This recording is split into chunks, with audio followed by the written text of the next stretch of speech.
let's see, what else? Oh, yes. It wasn't just Rand and Aiden who were caught in the boat trying to narrowly escape the water that was closing in on them. It was also me, Octavius, led there by a foolish Anna, giving me orders to inspect the area with no regard for my life or safety. I was almost drowned. My clothes were almost ruined. And I may have almost died, too. But poor The clothes are the most Dominique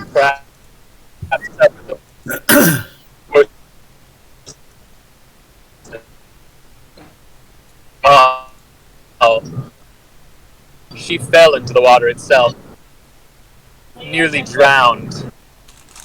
And she would have been perhaps beaten to death by the, if not for Aiden and Rand inadvertently serving as a distraction. And also there was something to do with Aiden for a moment. I highly doubt that. Well, anywho, I believe that sums up about everything. Was there something I missed? I think that's pretty close. I think that's it. Does anyone else want to add anything?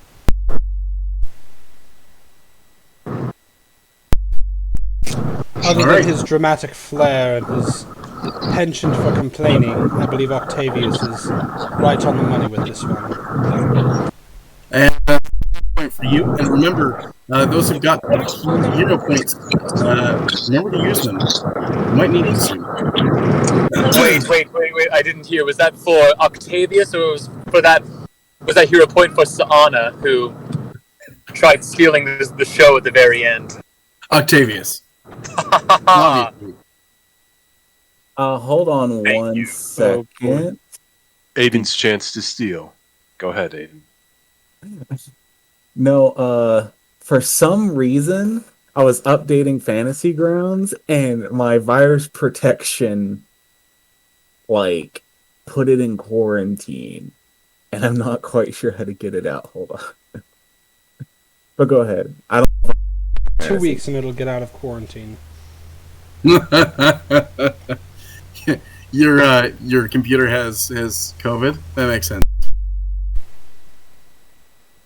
But yes, I am ready. Sorry. Oh, you have nothing to be sorry about. All right. Are we missing someone? Oh, there we go. No, we got everyone now. All right. So, with that introduction, everyone was inspecting the body of this gnome.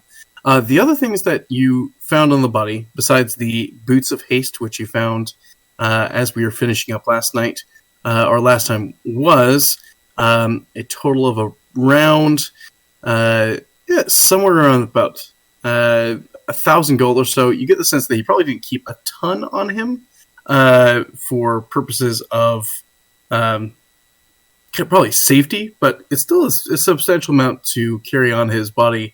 And then the other piece that you found on his body was, oh my gosh, my brain just forgot it. It'll come to me eventually. Never mind. Oh, you would have found 3 greater healing potions on his body as well. I am going to inspect... Oh, okay, who among the group looks injured?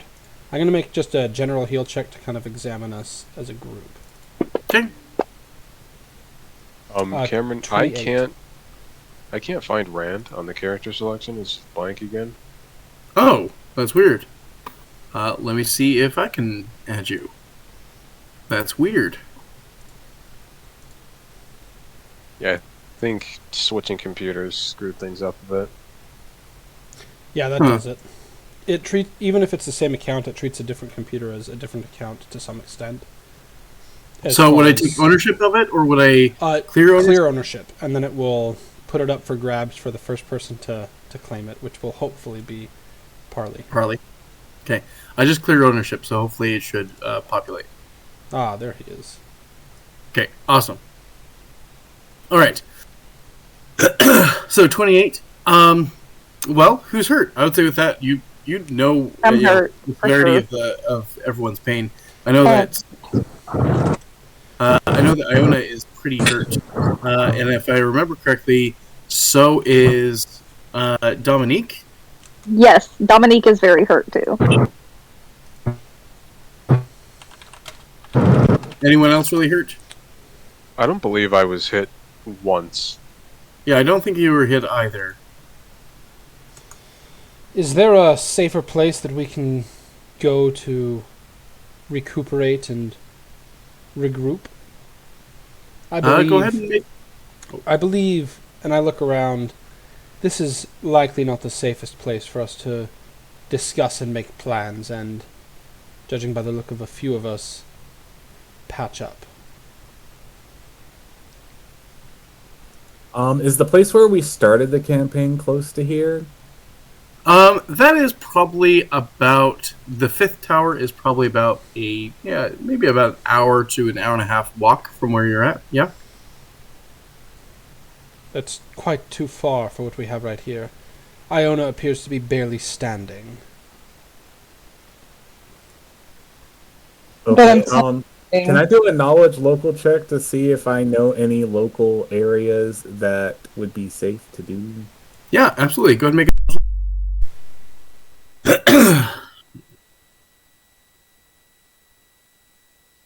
Awesome. Let me go ahead and pull up the map.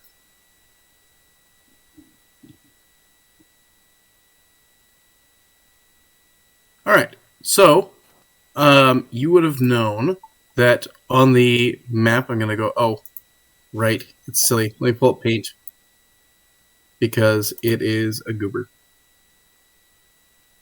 There we go. Okay. So you would have known that right around that area of town, go ahead and share this again. You would have known around that area of town there is a safe house of sorts for the specifically for those associated with the Grey Cloaks. This is a tavern known as the Grinning Goblin.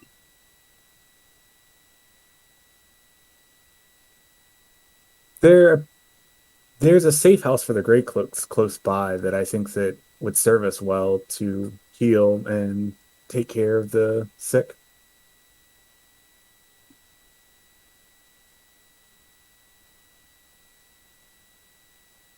Okay. Did my internet die? Make haste. Sorry, I was muted when I responded. No, you're fine. So you make your way. It takes about a 15-minute walk, especially with how beaten up Iona is. Anything with the body of the spiraling blades. What are you guys going to do with the body? I look at him distastefully. I guess we'll punt it. You'll punt it?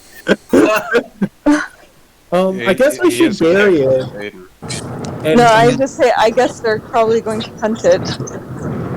Just punt him into the water? Is there any blood on this individual? He's quite waterlogged at this point. Go ahead and make a medicine check for me, Octavius. Here, let me get my D20 on my phone. Oh, jeez. Hold on. Well, you might be able to roll it for him. Oh, yeah. I'll go ahead and roll it for you. That is a wonderful idea. Keep on forgetting I have the capability of doing that. All right. Thank you. No. Thank you. Let's see. A heal check. And that you have connected to your perform, correct? Correct. Okay, awesome. Wow. Holy crap. -2, but it's funny. That is funny. All right. Yeah. Okay. Yeah. I will say that yes. Yes, you do find a little bit of blood on him. Yep. Despite the waterlog, there's enough for you to cast your spell. All right, I'll use the last spell slot of mine to do the blood biography on him. And now that I have my journal back, Okay, go ahead and give me what you're able to find out. Okay, you find out who they are, Okay, so what they are, how long they've been dead. I think it's one of them, but it's how they died. Mhm. The main one. You need a white woman Okay, on your head. so Oh no! When did you die? How did you die? There we go. That's what it is. okay, so you would so who is he? You would it would come up that you'd see that his name is. I'm pulling up his name. Give me 2 seconds. You making us? Is Warren, and he is known as the Spiraling of Blades. So that's what you know his name to be. You know that he died about 3 days ago. So about the king, What was his name? roughly. Warren Hoth. Hoth. hmm And then his method of death. You would have known that his method of death was asphyxiation.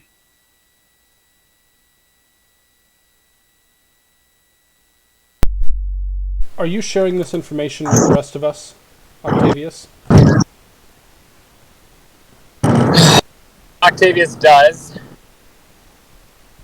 Sorry, And- if I should have asked if you wanted this to be private. I apologize. Asphyxiation. It doesn't need to be shared to me privately. I don't mind them having it in their heads. But Octavius, he does share it. At least this. I'll roleplay how he shares it. Please. This man, I actually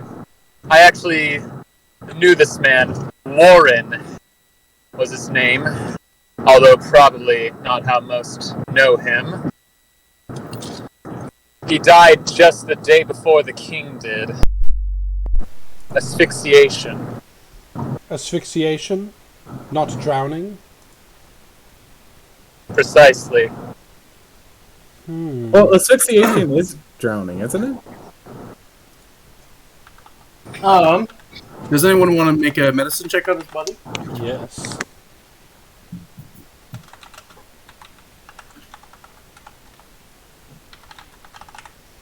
Give me just a moment. Mm-hmm.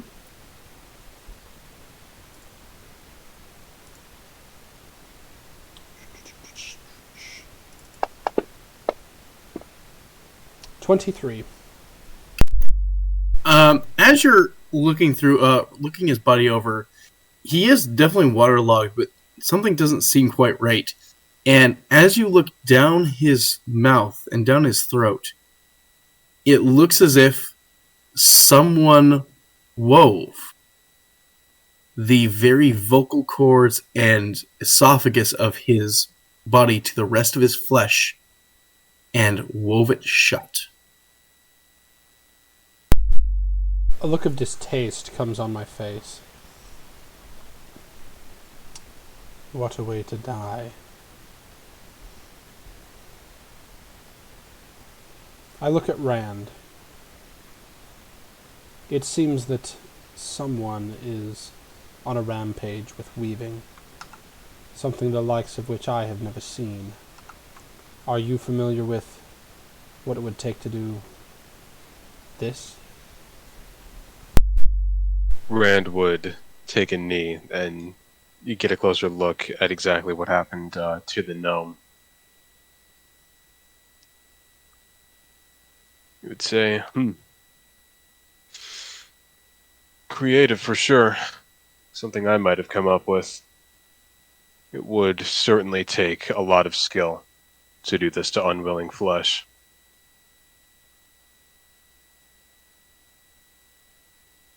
Absolutely. You know that this would take an immense amount of skill.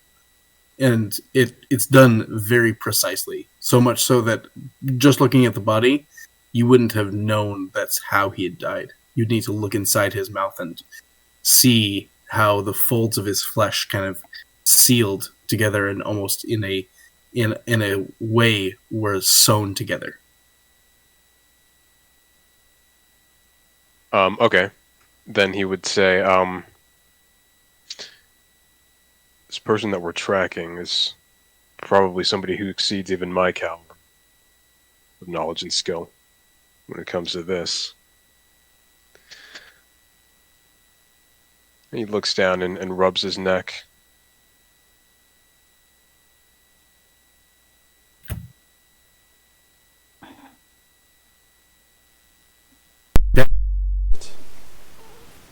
Or are you rubbing your own neck?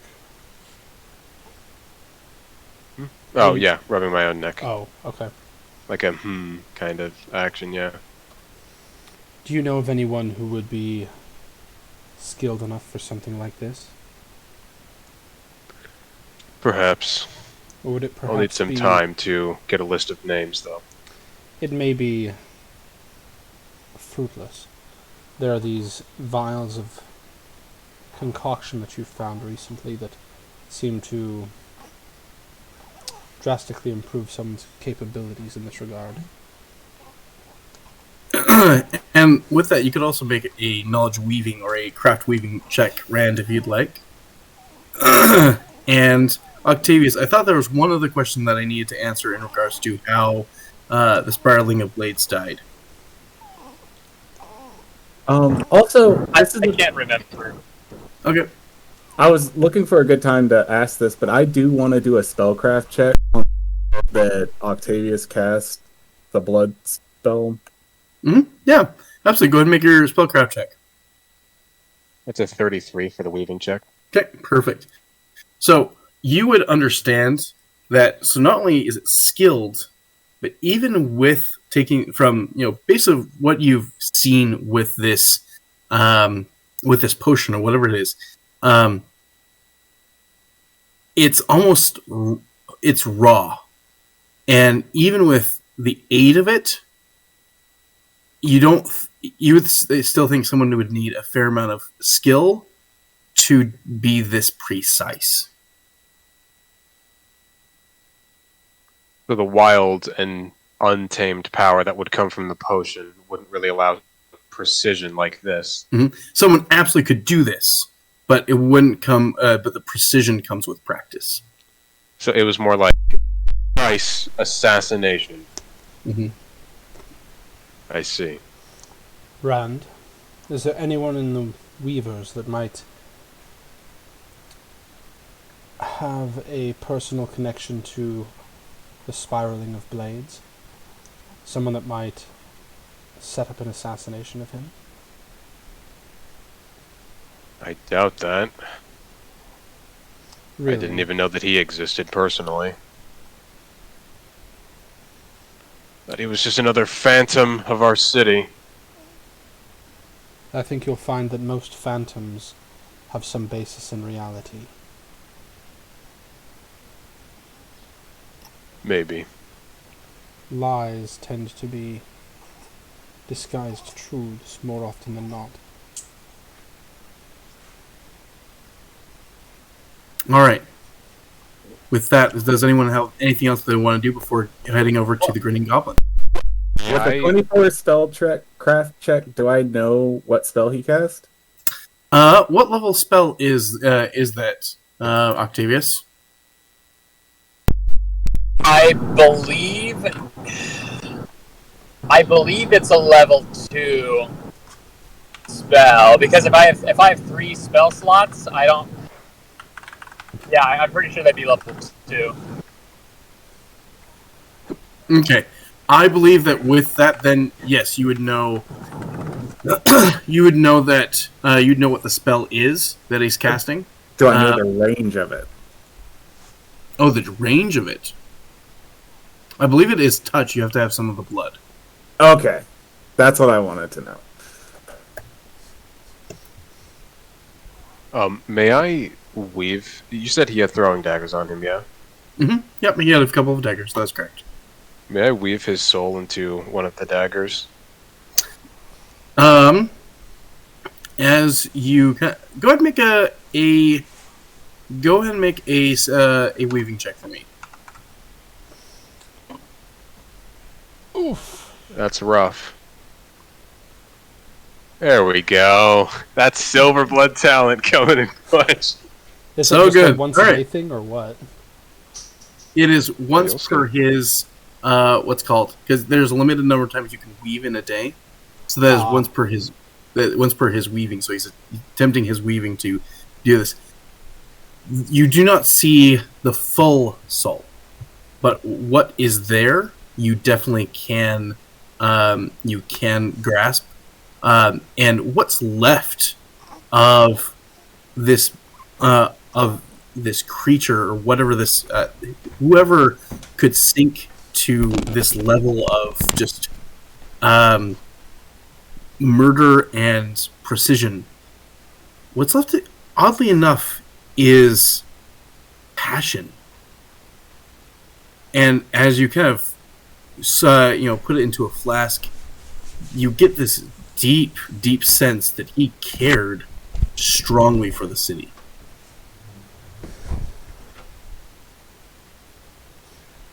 What do you see, Rand? I presume we can tell that he's weaving, correct? Yeah. Mm-hmm. Yeah. What do you see, Rand? Sorry, I had to step away from that, so if you have to re-explain it, I apologize. But Yeah. Yeah. You need me to re-explain it to you, Parley, or? No. Okay. I would respond that I would say, what I see is a damn shame. Another patriot like us who's lost. hmm.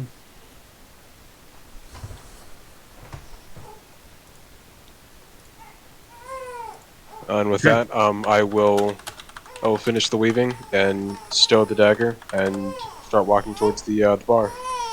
Okay, perfect. So, with that, the rest of you make your way to the Grinning Goblin. It is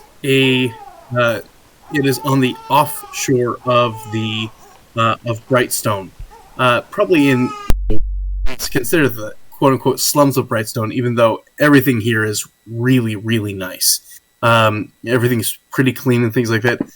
For the most part, it just feels like a hole in the wall. It's attached to several other buildings that are kind of smushed together, and for the most part, it looks like any ordinary building. But as you open the door, or as you, Aiden, open the door to the Grinning Goblin, you're met with a very humble abode.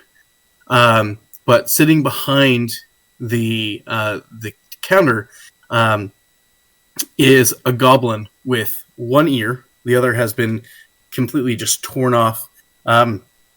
He's wearing an extraordinarily just well-made suit, and to some, it's one of those things that's tailored almost perfectly to him. He doesn't seem out of place or weird in it. And as he turns, you notice that he kind of has he has some spectacles on, and he's got a little bit of scruff on his chin, and he says, "Hello, the name's Grizzix. Welcome to my establishment, Aiden. It's always nice to have you here. I'm so glad to see you.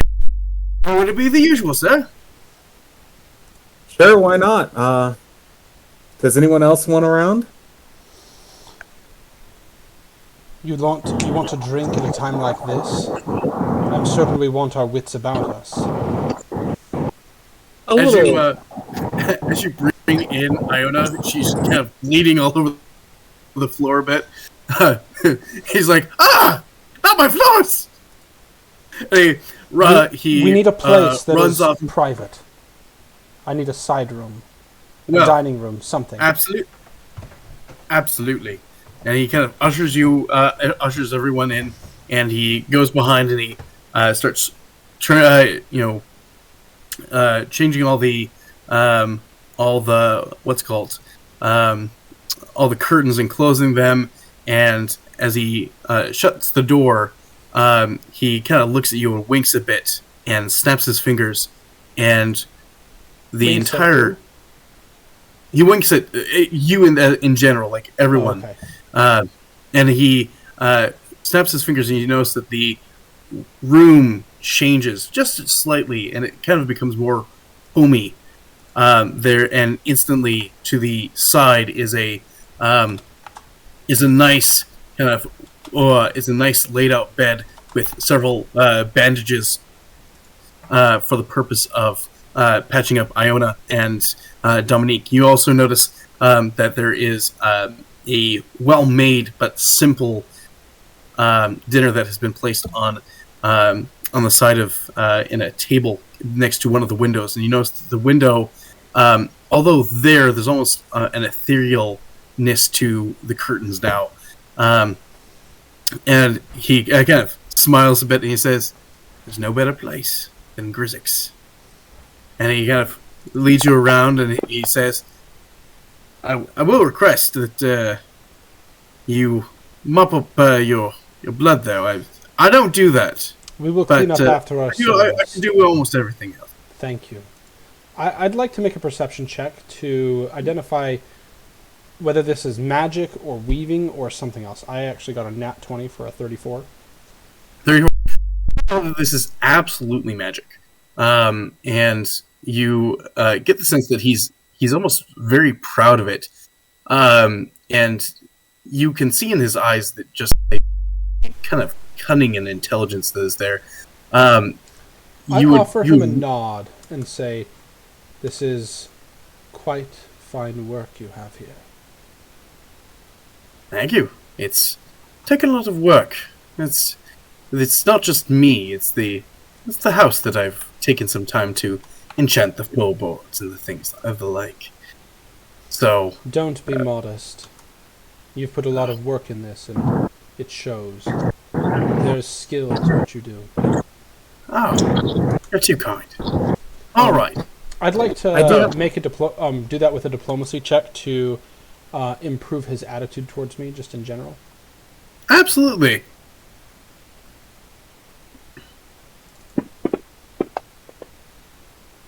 Uh, 26. 26. He kind of grins a bit at you and he says, "Well, my dear, usually I just service the Grey Cloaks, but I can't really I'm a sucker for flattery. So really, you're welcome anytime. With that being said, so you didn't is there anything you're on official cloak business, or is this more for pleasurable experience? What do you need from me?" Regrettably, at the moment, all we need from you is discretion. Well, that's what we can do here. But if there's nothing else, I assure you that I will let you know. Okay. Well, how about this? I'll leave you to your, I understand, discretion. Something that the Grey Cloaks really appreciate. Don't want to end up, But how about this? Just leave this bell on the table. You come get me when you're ready. And I'll hear the bell and nothing else, I promise. And he kind of looks at you and winks a bit, and then in a second he's vanished. What was his name again? Grizzix. Grizzix, and then the name of this establishment? The Grinning Goblin. Grizzix of the Grinning Goblin. You can tell that he named it himself. Mm-hmm. So a couple things. Someone's been playing WoW or Warcraft. Oh. What? No. Oh, Grizzix is the name of a very famous goblin in WoW. But anyway. I got that reference. That's really funny. I actually had a good friend in Utah who he played a goblin bard named Grizzix, and the idea and his character was so hilarious to me that I wanted to pay homage to him. So that's really funny. Yeah. Maybe he played World of Warcraft. So the second thing is, I wanted to do a knowledge check. I just want to know, do I know what the word is? I've seen Octavius do earlier, but I didn't do a spellcraft check, but I did another. I'm trying to figure out, do I know he cast Prestidigitation earlier? Were you trying to Well, no, I was going to ask Octavius to clean up the mess as we walked in, because he can do that. Oh, okay. Yeah, At I would will. say, in general, I don't think it. In general, it's harder to hide magic because there's usual verbal or physical components to it. It's more of understanding what spell he uses. I'd say that you'd have a basic understanding, especially of low-level spells, that you would know that.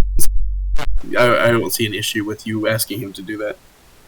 All right, well, I'll go to Octavius and ask him if he'd clean up the mess as we were requested to do. Iona, please take a seat on the table. Lay down if you can.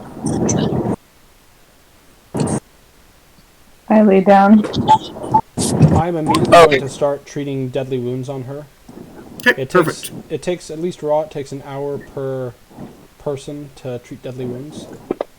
Are the materials here sufficient for me to use them as a use of a healer's kit, or do I need to only use what I have? Nope. I would say you definitely have enough use here for healer's kit. In fact, as you start using some of the items, they automatically, you get to the bottom of some bandages and things like that, and suddenly the bandages just more reappear without focusing. Then, over the course of my time, I'm just going to take care of the healing now, and then we can roleplay as to what's going on during this time, because it will take me time, an hour per person, to heal. But, Iona, we are level 7, so you will heal 28 hit points and ability damage. Nice. Alright, did anyone want to say anything or do anything? Actually, before that, is anybody else in need of healing? Or I should I am. I'll say that as I guess I am. Dominique is, for sure. Dominique, if you'll take a seat. I'm going to go into the water real quickly. I'll throw straight. I'll be right back. And then after you're done, Octavius as well.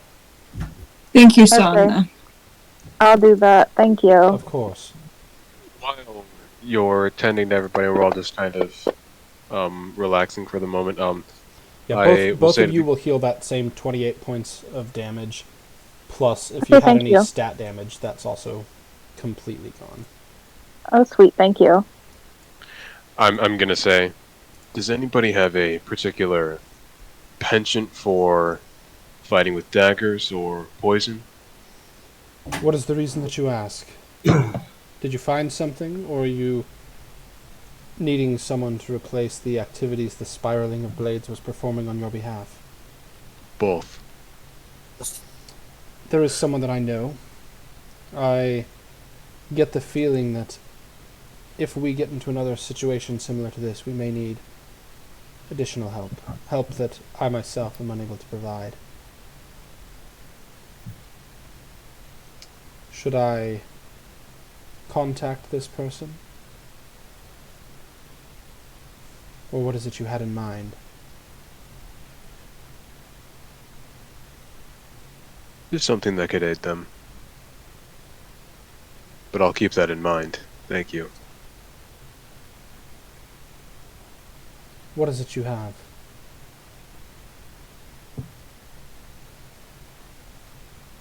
Something that could help.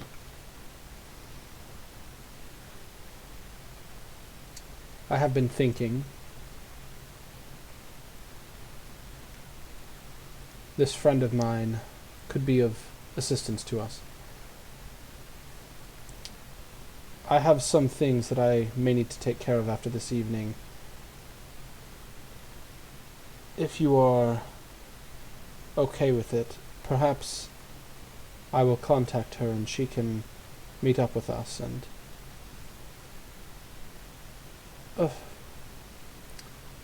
ensure that we're not caught in a similar situation as before, outmanned and unarmed, as we have been.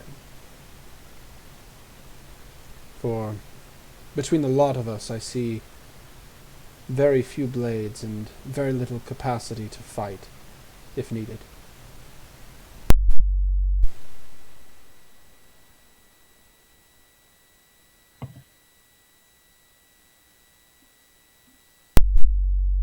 If you feel this contact of yours will be necessary, far be it from any of us, I believe, to oppose that.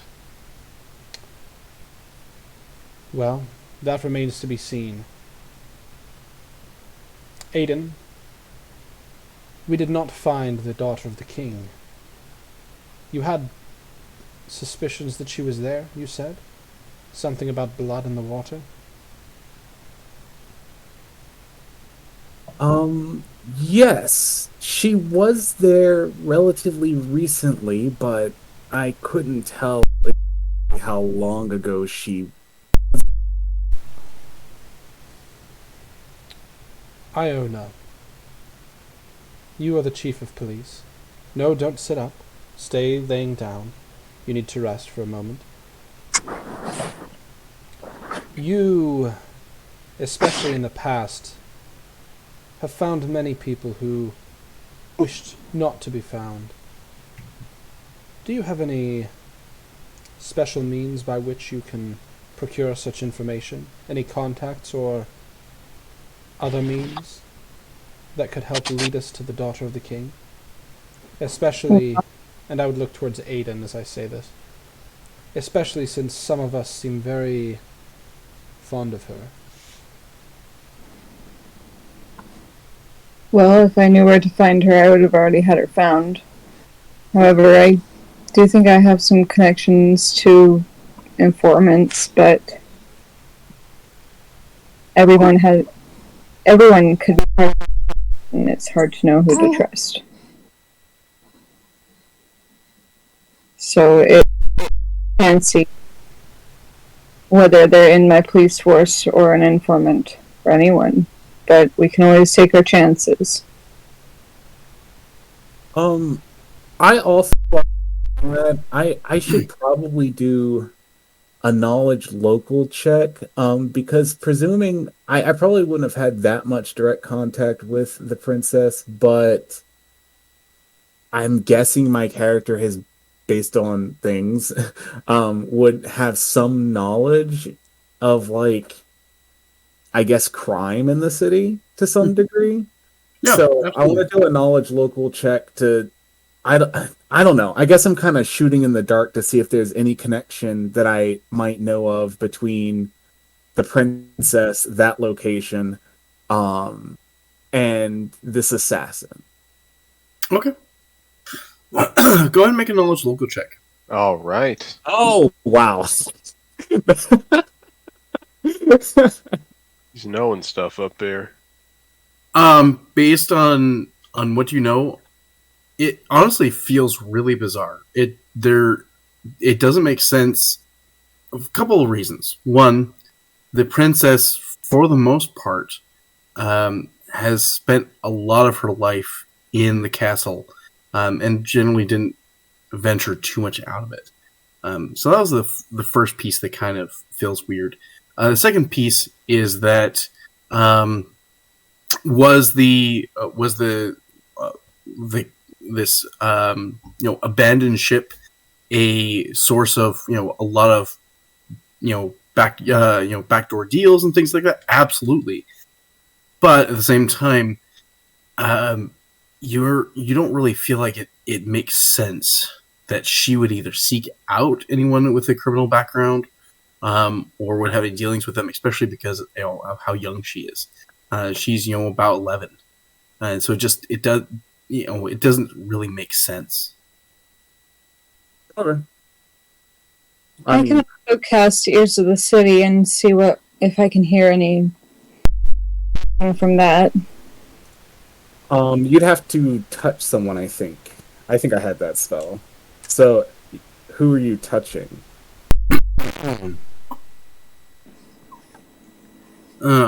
Target the spell sees and hears a stream of past conversations related to local people and events. She can touch herself. That's true. And she is the chief of police, so she might be a very good person to touch with that. Yeah, I'll touch her. Sorry. If you prefer, you could also target me. Iona touches herself while being tended to by Lysa. Yikes. I wink Please at keep all it of you. appropriate, Iona. Another option, since it looks like, and this is, I guess, out of character, but it looks like you can make a diplomacy check during it for more information. So if you want, you can touch me as well. I am very good at gathering information, you could say. I'll touch anyone who wants to be touched. I would appreciate it if you return the favor. I am tending to you, so. Alright. 30 seconds. Your chief of police. Oh, we're all our 12-year-old selves, especially me. All right. So, Iona, who are you touching first? I'll touch myself and then I will touch, Sana. Oh, it shouldn't be as funny as it is. It really is funny. All right. So, as you go and make a diplomacy check, as you do. A diplomacy check? Mhm. It says she can use a perception check instead. Oh, okay. Yeah, you go ahead. Because her And- perception is higher. Yeah, go ahead and make a perception check. The top one was the perception check. Oh, perfect. Okay. It's a 25. So you see conversations related to local people and events. So, I would say as you cast this on yourself and are kind of trying to figure out, hey, what's going on? Where could she be? Or specifically, what are you looking for as you're doing this? Can you give me some more specifics of what are you hoping to find? Because you used a lot. It's more of what specific. I'm looking for the people closest to the princess. Any mention of them. And any mention of their movements. Okay, interesting. All right, so this is what you would know. You would know that she had a handmaid named Lenore. She is roughly she is in her early 20s. She generally would be someone that was kind of a knowing cohort, someone who would frequently help her sneak out. She was someone who took sympathy for her because she was kept inside the house a lot. Some things that you would know about Lenore was that she was a devout follower of the Circle of the Flame. You'd also know that the Circle of the Flame has three separate churches within the city, each one dedicated to a different aspect of mind, body, and soul.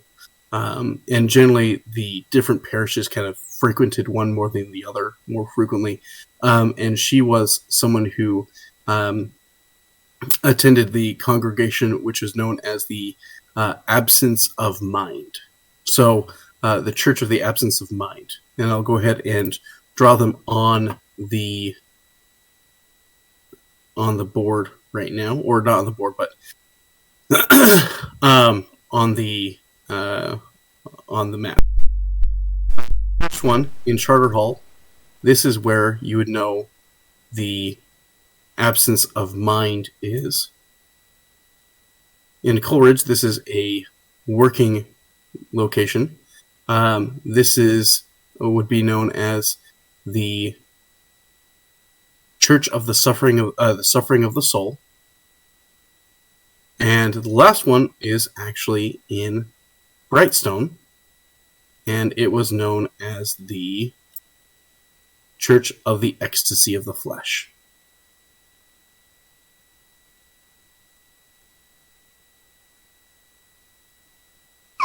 I'm not That right. is the slowest circle I have ever seen anyone draw.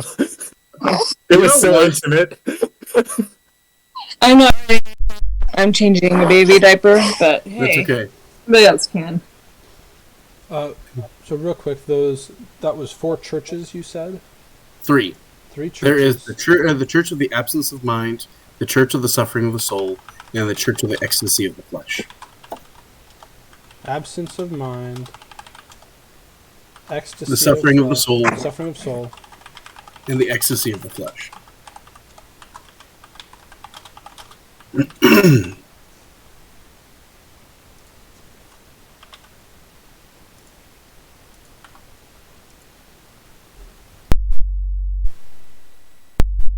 connections to the king's daughter, or at least the handmaid. the handmaid? Hmm. And she primarily went to the blue one, which is the absence of mind.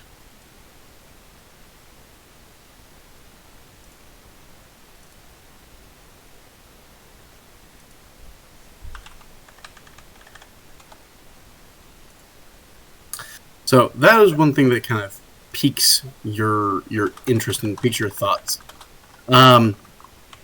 You'd also know that the Grey Cloaks looked after her not infrequently, but mostly either as a guard or to some extent to keep her in line.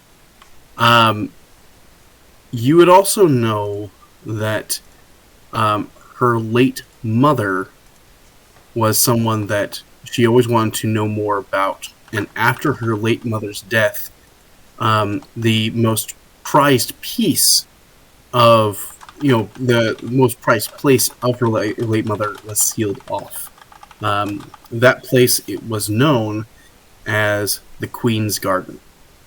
And the Queen's Garden was in the center of Brightstone.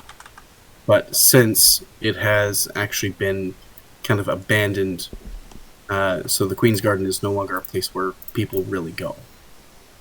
In fact, it's sealed off, and for the most part, the Grey Cloaks don't let anyone go into the Queen's Garden. The publication is that, or the public reason is that the Queen's Garden specifically is to the king a very sacred and special location. And at one point in time, it was open to the public, and it was well known for its beautiful, flowers and its beautiful hedges. Think of kind of, if you've ever heard of Bouchard Gardens, very similar feel. But after that, it was something that the king didn't feel like it was necessary to maintain, and also felt that,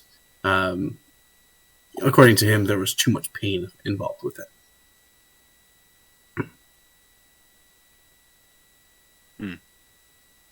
That being said, there are definitely talks to people who, snuck over the gates and ventured in, but not much is said of, there wasn't much talk of what was inside it. Did any successfully make it in and out? Go ahead and make a knowledge local check for me.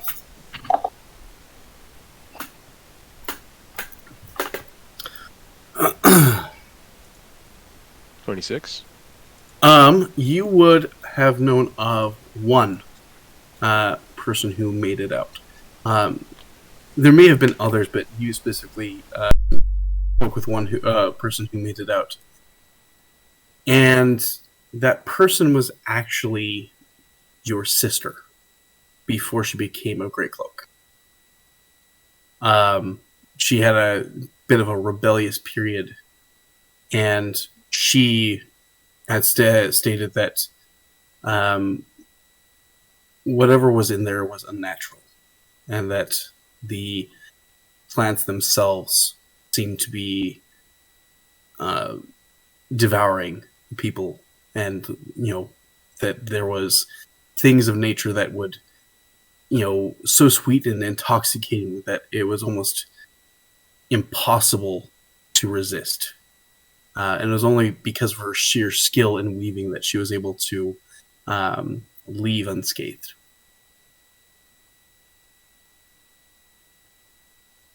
Interesting.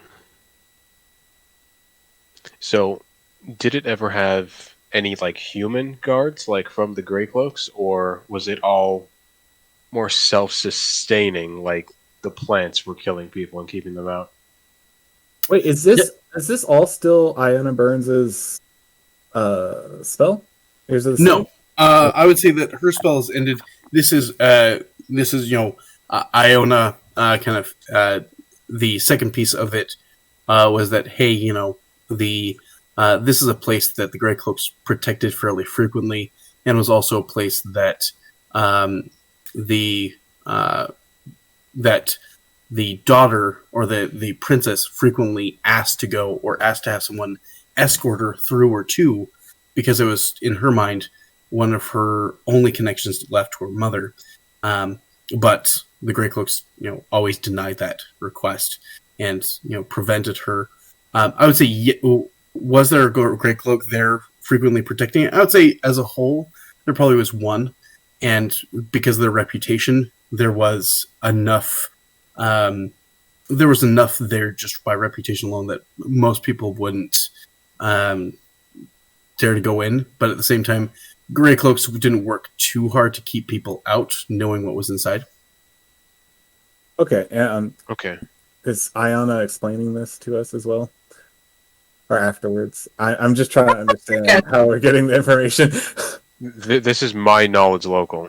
Oh, this is your Following her description of what she saw prompted Rand to dig. Okay, I am so sorry. I must have missed that. I don't know how I missed that. All right, sorry. I am so sorry. Continue. You got to worry about it.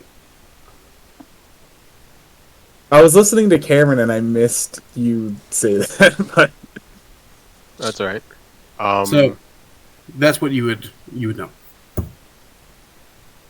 Okay. Okay.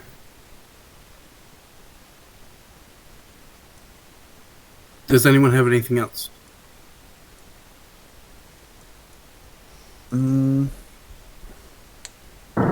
Octavius would speak up. Okay. I mentioned previously that I've commissioned some of my actors to go out, witness the world and all of its chaos, post King's Mortem, so it's likely they may have picked up on some useful bits of information. Given our current circumstances, I may not be able to rendezvous with them immediately. If we happen to find ourselves near the town center at any point, I imagine that's where they'll be taking it all in. And I think that's actually a good segue. And part of what I kind of want to do for the next little bit is I want to, one, you guys have basically stayed up all night. So not only do you need some time to recuperate, but also some time just to sleep and heal. With that being the case, we're going to transition to a little bit of downtime. You're going to have a total of 2 days. Each of you will have, essentially, in those 2 days, 2 actions or 2 leads you want to pursue, whether independently or as a group. And then, essentially, you guys can regroup at a location of choosing. With the greatest threats right now having been quieted, you are looking to see which of these are true, and that also some of you have a couple of things that you want to kind of pursue in the meantime. So I'll say that each of you gets 2 things you can go and basically spend the next 2 days doing as you rest and recuperate. As we are closing up for the night, Sa'ana will turn to the others and say, there are some things that I need to investigate, some business that I must attend to at this time. To ensure that I am represented in what we are doing, I have reached out to an associate of mine from the past. She will come and assist you in my stead. I trust her with my life. I would assure you that you can do the same. You will recognize her. Her name is Kate, and I will send her here. You will see her likely in the morning. But for now, I must away. Okay. Perfect. So with that... So Anna, Yes. before you leave, might you grace me with one more lovely conversation? And Octavius begins to walk out with her, or like kind of like nudge for them to like walk forward. Sa'ana would follow.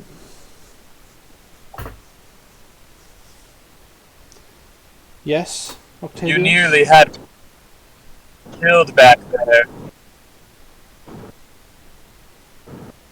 I nearly had you killed? Whatever Well, do you you- mean? You were the one who told me to go after Aiden and Rand. You nearly had me trapped. Worse, I nearly got my clothes wet.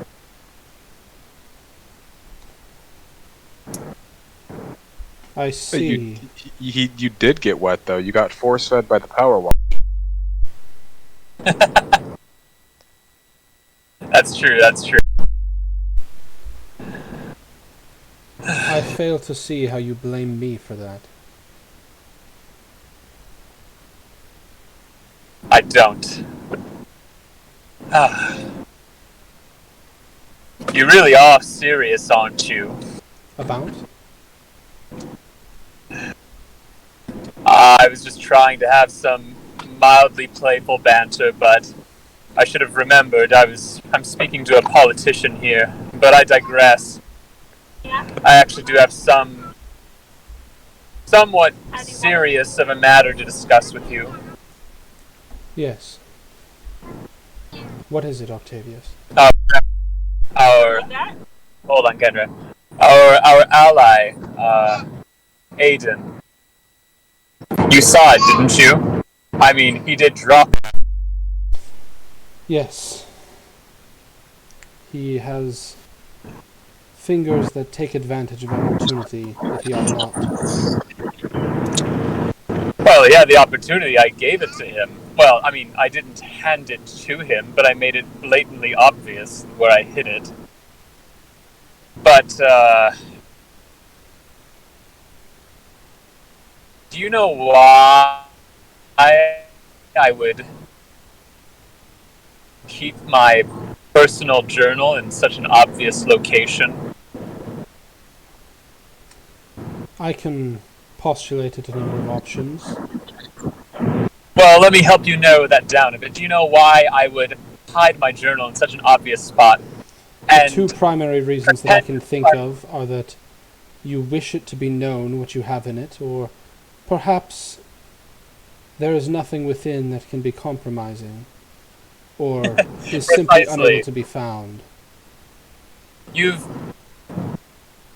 hit the nail on the head right there. Yes, there is nothing in it that is compromising, but the illusion of something being compromising was all that I needed. See, I know that all of us have our little secrets, but for the most part, I just assume that they're very inconsequential, at least for the sake of this mission. However, Aiden was the only one who seemed to be very concerned.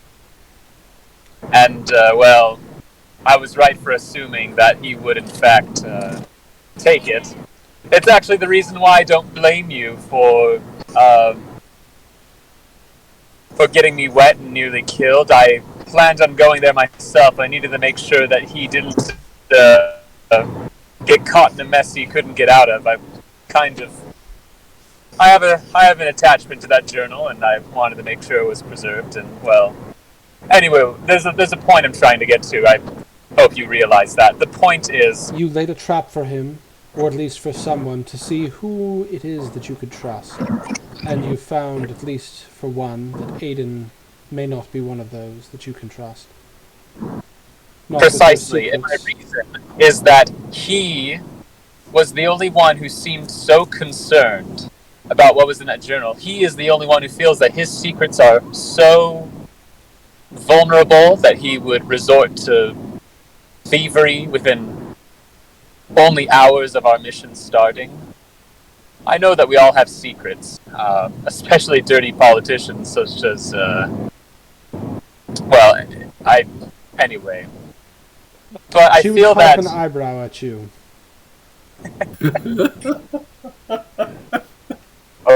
don't look at me like that. Stop it. You know I love you. But the point is, we need to be careful with this one, right?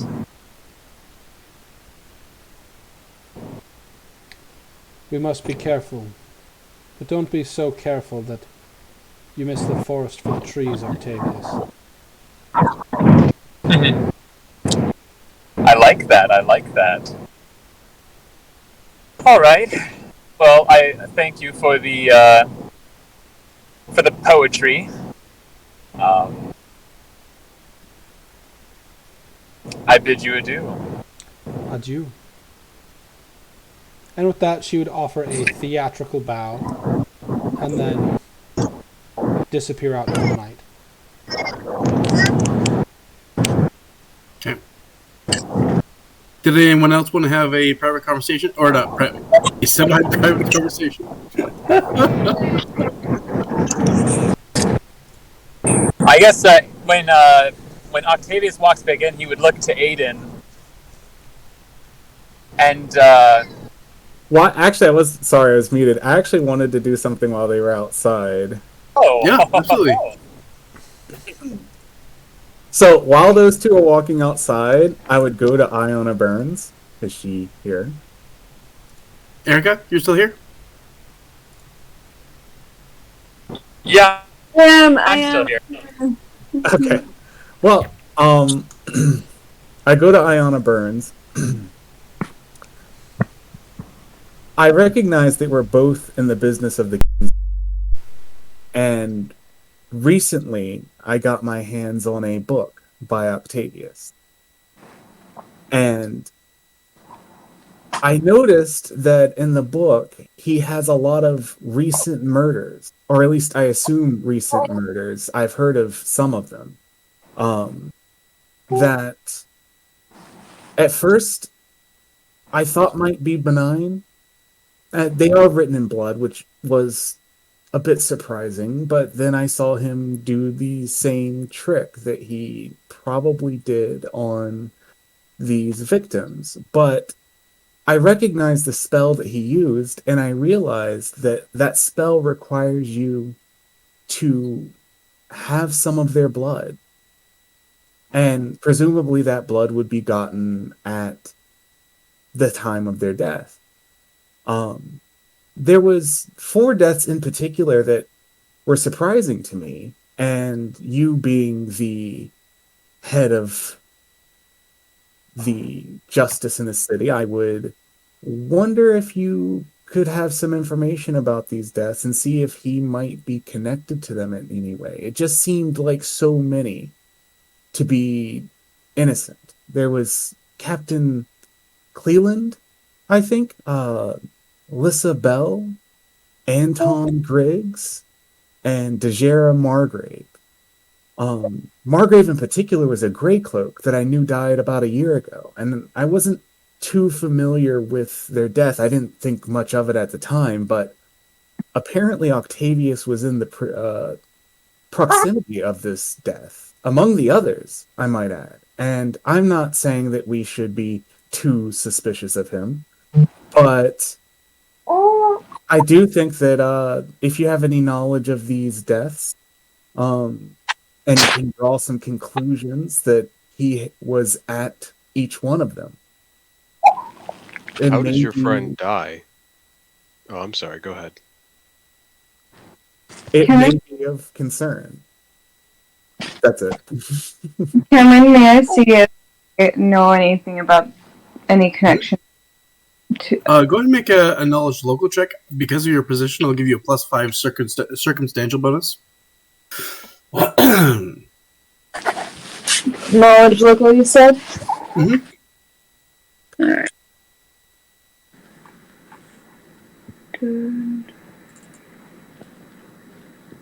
Oh, wow. 1. Fantastic.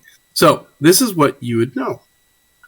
You would know that Margrave was actually killed by her partner. So, killed by a fellow Grey Cloak. This is one of the things where it actually had caused a fair amount of scandal, and there was enough going on that, the Grey Cloaks got involved, and you only heard bits and pieces of it. Mm-hmm. But it was basically said that the person that she was out with at that point in time, something had happened. He'd gone berserk or something like that, killed her, and in a fairly common fashion, the Grey Cloaks took care of him. And so not much is known besides that. But there was enough talk about it that it kind of came down to you, because usually if there's a death or if there's a something serious that involves the Grey Cloaks, they usually have a handle on keeping things quiet. And so the fact that it was this big involved another Grey Cloak and caused some major issues. The death of let me go ahead and pull up the names. Give me 1 second. Go ahead. If this can streamline it, the purpose of me saying this to like get the knowledge check right, I was just trying to make a connection. Like, why would he be that close to that many people who have died? Like, physically be able to get their blood. He's a coroner. Is he? But anyway, that's the. I just wanted to got it across what I was asking. Right. I would say, you would know, Iona, that a lot of these deaths that Aiden has mentioned were either considered accidents, were done in some form of passion. The person just almost, for one of them specifically, seemed to have died of natural causes. And then, for instance, your previous superior, he was ousted. You get the sense that there was a lot of unrest. But he also, after shortly losing his position, also died. So that's a lot of what you know, and you would get the sense that, or not get the sense, it was said that he had committed suicide. So a lot of these things, they weren't murders per se. At least they didn't seem like it. But having them connected to some extent by Octavius definitely gives you a bit of pause.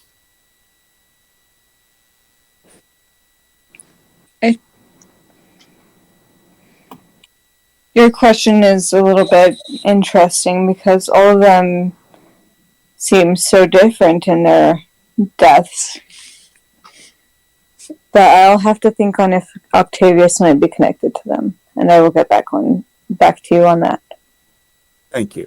I know how a fellow member of justice in this city needs as much help as possible, and at first I didn't think anything of it, but after seeing how he got this information, it was a bit puzzling to me. With all due respect, Chief, as Rand looks at Iona, I think that's certainly a waste of your people's time. There are more important things that you can put your people to work on right now, other than random, unconnected murderers. Yeah, well, as I said, I will think on it. I did not promise anything else. Yeah, I was not just suggesting giving you my 2 that, cents is all. I was not suggesting that she take away resources from our current adventure. That is not what I was suggesting. Just trying to find if there was something there that might be important. I think those who carry out the King's justice need as much information as possible. Well, it is a good thing to think about. I'll keep it on my radar. That's all I can say. Okay, thank you. All right, Octavius, you coming back inside now? That was while you were outside. Octavius comes back inside. As he comes inside, Aiden and Octavius are just looking at each other like extremely intently. So, So I think it's funny that that's how the conversation went. I assume Octavius didn't hear this conversation. Neither did they hear Octavius and Sana. Nope. Yeah. But Octavius walks in. He pulls the journal out of his bag, and he looks at Aiden, and he says, "Penny for your thoughts." I'm just glad you got back your notebook. I'm sorry I took it from you. I had a suspicion that you were writing things in there that you didn't need to write down. I was pleasantly surprised. What are you so afraid of him chronicling? Well, I don't travel with a group very often. This is very unusual for me to do. I am breaking a lot of my own rules being here with you. And I'm breaking a lot of rules bringing you to this establishment. You are not Greycloaks. You are not supposed to be here. These are unusual circumstances, and I need to be sure that someone who is in the public eye, as much as Octavius, is not chronicling things that the public does not need to know about my identity, about the identity of the Greycloaks, about the movements of the Greycloaks. Oh, right. Sorry. I forgot about the neurotic need you Greycloaks have to cover up every single step. Sounds exhausting, honestly. How do you put up with it? Well, honestly, if you had a better grasp on your own organization, we wouldn't be in the problems we are now. This isn't because of my organization! Well, someone doesn't become a weaver overnight, do they? No, and neither does somebody become a soldier overnight. You're gonna blame anyone that uses a sword and is trained like a knight? It just represents all knights? I didn't blame you. I'm just saying that everyone is blamed the organization that I represent. That's pretty close to blaming me. Weaver's gonna leave. Well, you assumed that the Greycloaks were neurotic without a purpose. Obviously, we weren't neurotic enough. I didn't say you didn't have a purpose. I just said that it sounds exhausting. I forgot that you are so neurotic about covering everything up. Well, come, gentlemen.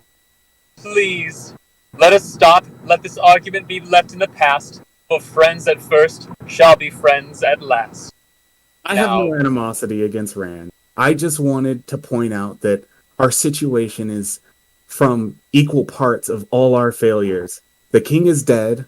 It was our job to protect him and keep his secrets. The Weavers seem to have a hand in this, or a Weaver, and I'm not sure how much connected Rand is to this or his organization. It seems like maybe we needed a little bit more neurosis, or maybe this would not have happened. Well, if it is a Weaver, and they come from my organization, then yes, we will bear the blame for it.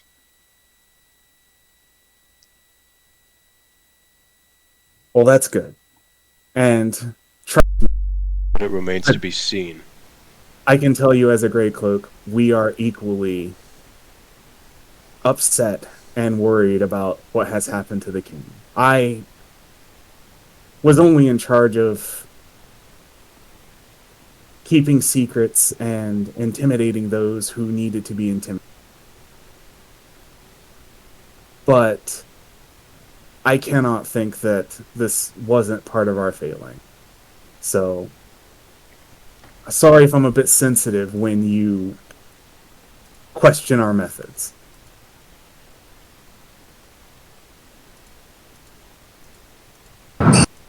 Tell me. Don't worry about it. Tell me, Aiden. Yes. After everything that's happened so far, I need to ask you the same question I asked Dominique earlier. What's that? Do you believe what you see? When you're in my line of work, you don't believe anything.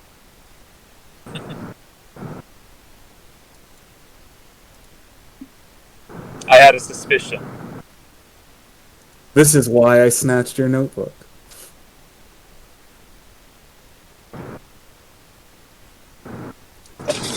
Well, anyways, we should probably get some rest. I have a few leads that I need to check, and I think all of us have things we need to do. And one thing that we could do, depending on how public you want to do pursue your leads, we can you can role play in here while I take someone in the other room for a bit.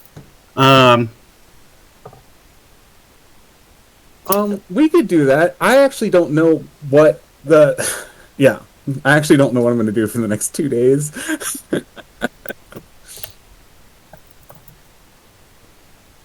I have a few things I want to do for the next few days. Who are you taking aside?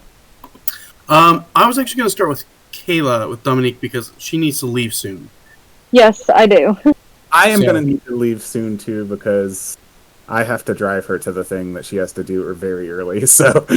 All right. Why don't I take Dominique first, primarily because she is I want her to participate, and then I'll kind of come back. So, Dominique, do you want to do yours publicly or privately? I think I prefer private if that's Yeah, let's go ahead and go to the Devil's Reward. okay. Cool. Okay.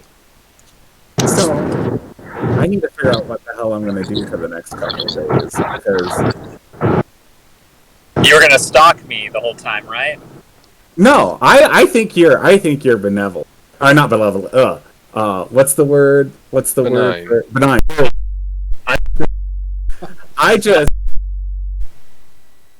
The fact that you have been physically close to the blood of so many murders, like, I don't care because that's not my department, but it is Iona's department if this, like, craziness wasn't going on. There, he does. I'm just saying, like, if I were a police officer and there was someone who had from every single crime, I'd be a little bit weirded out by it. But He's a bard. They're always going around chronicling anything that they think is interesting. And he probably has as many instances in his other notebooks of other types of encounters all throughout the city. Blood. What kind Plus, he's a writer, you know? Stuff like this is prime material for his works. yes, but he has to get Prime close enough material. to these murders to, like, touch their blood, to take their blood. And some of these murders, they didn't die bloodied. So he would have had to, like, cut their skin to get the blood. Like, They're already dead, what's the harm? Maybe he drank some. Ate their body, he is a cat. Cat. and then made medicine out of their bones. I think his last And name is used it as makeup. Octavia. Dahmer. Yep. For like Jeffrey Dahmer. Well, I will Like say this. Octavius Lil Puddin'. I wouldn't blame the cat that ate its it died, and that is something that cats do to old ladies. Okay, my question is, how many people has Octavius eaten? 7. You've eaten 7, Octavius. We're not. I didn't think we were role playing, but I That's a very low number for my kind.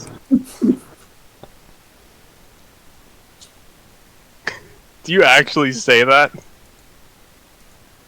We're not role playing right now. I didn't Oh, think okay. we were role playing. Good. Oh, no. Just kidding. I'm not there. And if somebody said for cat folk, I'd say no for theater people. But anyway,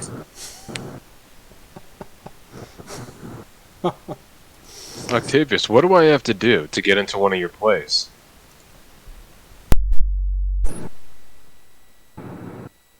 I mean,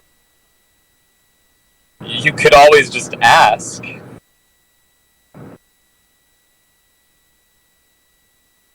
What part would you have me? Oh, oh, sorry. I thought you meant in the audience. I would have, after all this and what we're about to go through, I would have given you a ticket or two for sure. Oh, you mean Are you talking about a prime role or someone in the background? What do you mean? Rhyme role, a lead.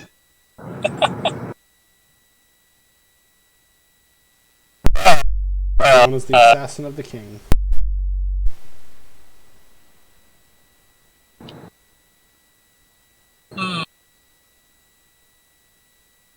How about a character in your honor? Do you really want to be up there, up there in the stage, in the spotlight? Are you Of course. prepared for? Well, you'll have to audition, but I would pick you in a tiebreaker should it come to that. All right, I'll audition.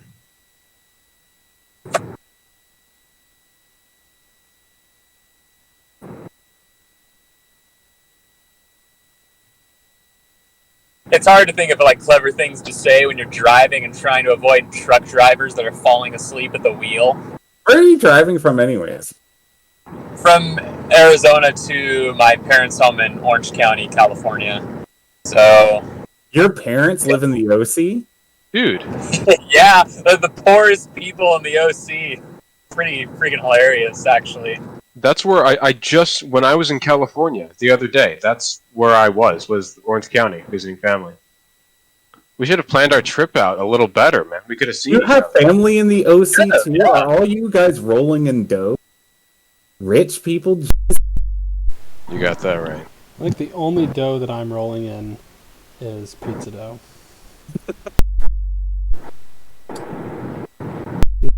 It does wonders for the skin. Pizza dough. Because you got to cover it with olive oil before you do stuff with it.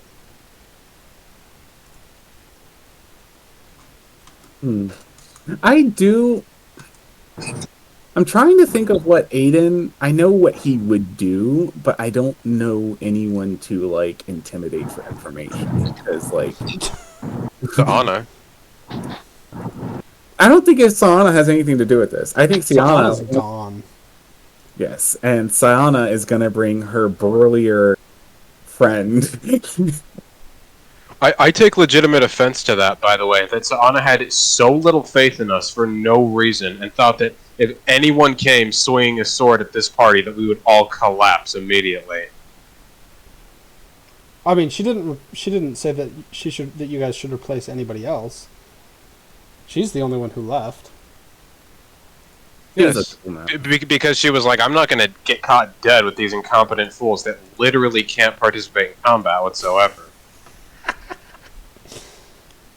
I can neither confirm nor deny. Hey, even though I can hit people pretty hard, you know? I don't have a lot of combat abilities, but I can definitely stand in front of something and have it not hit me. And then I can That's different than hitting things hard. I can also punch things. I get a +6. My dex goes to my damage. With unarmed? I'm just surprised Anna left without us even like getting into a combat that would have proved either way that we can actually face Iona enemies. pretty much died from that. She was on her last leg, almost literally. With all due respect, she should have ran and avoided it and not tried to fight it. Perhaps. We were there for a reason. We weren't there to defeat any enemy. We were there to see if the princess was there. There was no reason to fight, which is why I didn't. Which is why Octavius didn't. Which is why Aiden didn't, I assume. Yeah, she was kind of caught between... She was on the shoreline and caught by this thing. We were all kind of caught off guard. It was a surprise attack. And someone was probably going to get hit there. Now, I wish the thing would have tried to attack me, because then I would have just dodged it like a champ.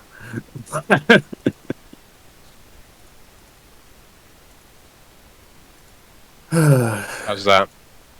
What? You're a dodger? How's that? Just skills. I can sense the movements of people. Is that where you play baseball? Do I play baseball? Well, you're a Dodger. No, I don't play baseball. I guess my character probably could play baseball pretty well, though. He'd be a pretty good baseball player. Actually, he'd probably be a very good baseball player, actually.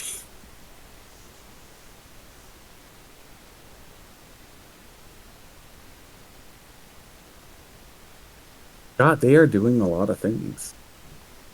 Yeah. She's meeting up with men. Wow.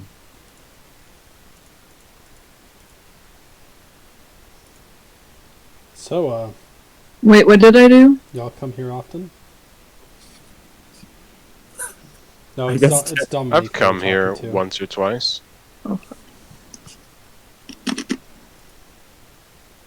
You don't come here, Rand.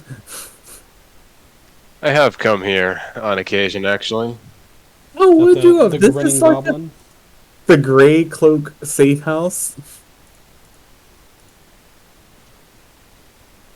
What doesn't mean I know it was the Grey Cloak safe house. That's true. It probably doubles as a regular. If it isn't also a regularly respectable business, whether frequented or not, then it would not be able to work well as a cover house, because then it's like, oh yeah, and this is that business, that's that business, and then that's a really mysterious place that only secretive people go into. Yeah. It's definitely not suspicious in any way. All right, who's next? Aiden, you're going to leave soon too? Yeah. Okay. Do you have a second to... Real quick, before he does, could I have something happen really quick so that it can take place while he's talking to you? Yeah, definitely. Okay, so shortly before everyone would go to bed in the morning, I guess, you would hear a knock at the door,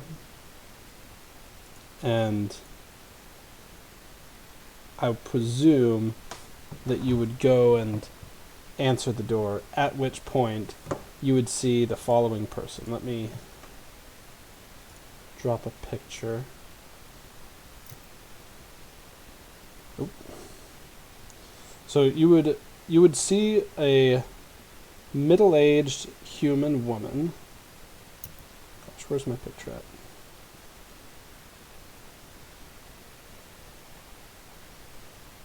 Sorry, I should have had this more prepared. Anyway, you would see a middle-aged human woman who looks like this. She has a dark green cloak with a brown bracers and brown vest, black braided hair, and a dagger plain on her left hip. And she would say, "Is this the place with all of Sa'ama's friends?" And she'd peek her head inside and say, "Yep, this looks it. You all match the descriptions I was given. I hear there's a bed for me and a mug of ale." The cavalry Sa'ana spoke of. She didn't mention your beauty. What did Her Eminence say? Her Eminence? I'm sorry? Yes, she's a diplomat now, isn't she? Her That she Eminence. is? Well, She said that you were basically someone who could handle the sorts of situations we were finding ourselves in. She is a diplomat, and I assume that she found what we were doing a she bit can never unsavory. hold herself in a fight. She must have gotten spooked. That's the only ever time she calls me nowadays. But, yes, perhaps I can help you. She briefed me on most of what's going on, Dead King and all, but for now I could use a mug of ale and a good night's rest, or a good morning's rest. It's been a long night for me. I had just been drinking, so I could use a partner. Have you come to this establishment before? She pokes her head outside and looks at the name, and comes back in. I don't believe so, but if the ale's good, I'll find myself here again and again. Do you, out of curiosity, do you call Grizzix back for the ale? Sure. I mean, I would have to. I'm not going to reach behind the bar. Okay. You ring the bell in seconds. He reappears and says, "Oh, another. Well, it is my pleasure, Miss." The name's Kate. I'm a friend of Her Eminence, Sir Anna. Well, I'm sorry to see her leave. I like that one. All right. So, you're wanting something to drink? Tell me, what ails you? Whatever you'd like to give. Preferably more than one. All right. You see him get back behind the table, and you notice that with his level of magical skill, he could probably do a lot of this with magic. But you can see that he takes time in creating you something that is, perfect. You see he kind of takes some various different liquors. He cuts up some various fruits and things like that, and kind of smashes them together and puts them at the bottom of the glass. He then, takes some ice, and he takes a very dark black liquid and pours it in, and then takes, scoops up this almost purplish brown, purplish orange powder, and kind of dips it in and stirs it around. You notice that the actual drink takes on various forms of this deep, almost Halloween orange, and then switches to a nice kind of smooth black, and it kind of switches between those colors, within seconds, almost like a flash between. And as he presents the drink to you, it still spins slightly, and there's a little bit of that still almost color change between the two as he sits down before you. He says, "It's my own special blend." I am going to make a craft alchemy check, and specifically, I am going to check it for poison. Yeah, absolutely. That's a good first impression on somebody. All right, here's your drink. It's not like I'm like, Poison. hey, let me see if this is poisonous. 31 on the craft alchemy. I'm going to sniff it and get a little bit of a taste before I start gulping it. But so as you take it, you know of the liquors that he uses, and as your understanding of both alchemy and poisons, nothing sticks out besides the actual toxin of alcohol. Mm-hmm. And as you sip it, there's this really pleasant rush of spice that kind of smooths in your mouth, and then it has this sour kind of punch that eventually kind of sits at the bottom of your throat with sweetness. It's a really interesting, almost full mouth sensation, and just the scent of it kind of wakes you up a bit. I'm going to down half of it and just one sitting. As you do, that was delicious. He says, "Well, glad to see that I can be appreciated." And he I will most certainly, and at this Kate will turn to Aiden and say, "I will most certainly be here again in the future." Good. He again, kind of does a sly little wink, and then, in seconds has disappeared. Well, maybe my organization might have you. Sorry, you cut out there. Oh, I said maybe my organization might have use of.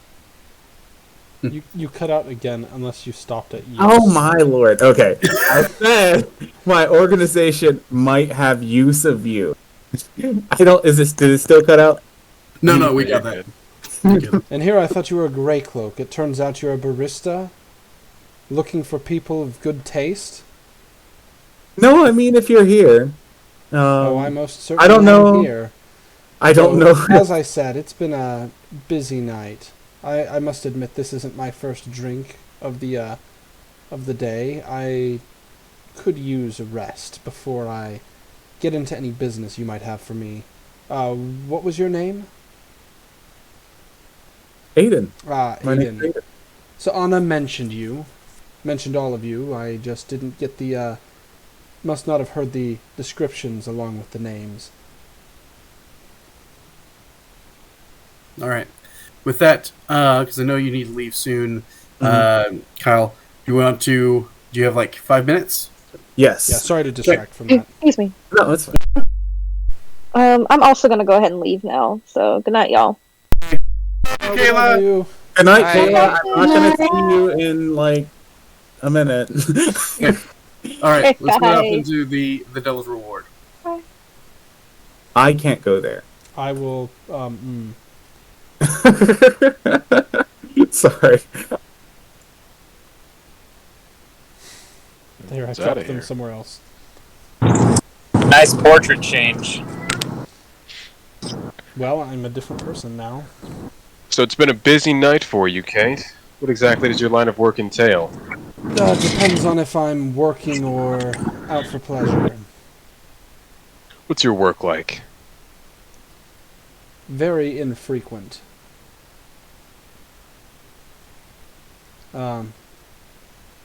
At that, she would look over at Iona and say something I'd really rather not get into. At least, not in present company. Gardening? Yes, sometimes. Yeah, I Of a resent sort. that. You can resent what you like. I say that with a smile on my face. Why- While Kate finishes her ale, she's going to be twirling the dagger in between her fingers. Just kind of idly playing with it. Would you guys like me to leave the table? No, you're fine. Yes, go away. I have no idea what to do. As Rand quickly takes a seat by Kate. Alright, I'm gonna go sit away. Making the injured person, like, hobble away. Well, she got pretty healed from Sa'an. Oh, Out of okay. character. Sa'an I- healed her 28 points. No, I'm not healed. I only have like 40 hit points left. Yeah, right, you walk away, Octavius. I know that you're hiding in the corner, trying to write all this down, furiously scribbling. I'm gonna go sit and read in a corner. And drink. Goodbye. I'll be over there if you need me.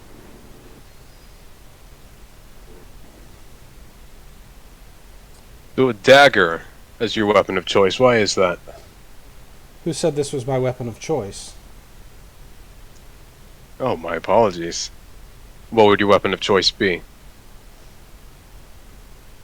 That depends. Can I trust you? No. A dagger.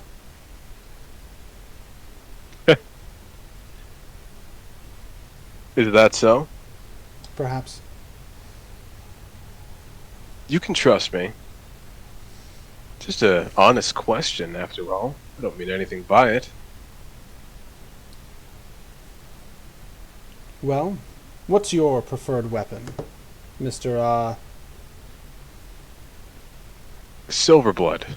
Rand Silverblood. Perhaps you've heard of my family. Perhaps. Perhaps not. I, don't always have the best memory, but I try. You're, and she looks you up and down. Soldier of some sort? Oh, are you kidding me? No. I'm actually a little bit offended. Do I really put off that kind of feeling? As Rand looks about himself. And what's your weapon of choice, Rand? The mind. No, I'm kidding. She Sounds like something Octavius would say. And then he would unclip the his scabbard, the sword, and then he would put it onto the table. And he would pull it out of the sheath a little bit, and both the hilt and the handle would be definitely like a very like stark, like matte black kind of color. And then the blade would also be like not the same color as the hilt, but also very dark, and very shiny finish on it. And the pommel would have a white crystal on it. And the entire thing would look very almost like elvish in design, I suppose. Like there are a lot of flourishes in the design of it. Like it definitely looks like it was made almost more for like, you know, like a museum piece. Like it's very beautiful looking. Whether or not that's more practical or not, it remains to be seen. It's a pretty piece. Do you know how to use it? I'd like to think so. Made it myself. May I see? And she stands up and pulls out her dagger and acts as if she's going to square off with you.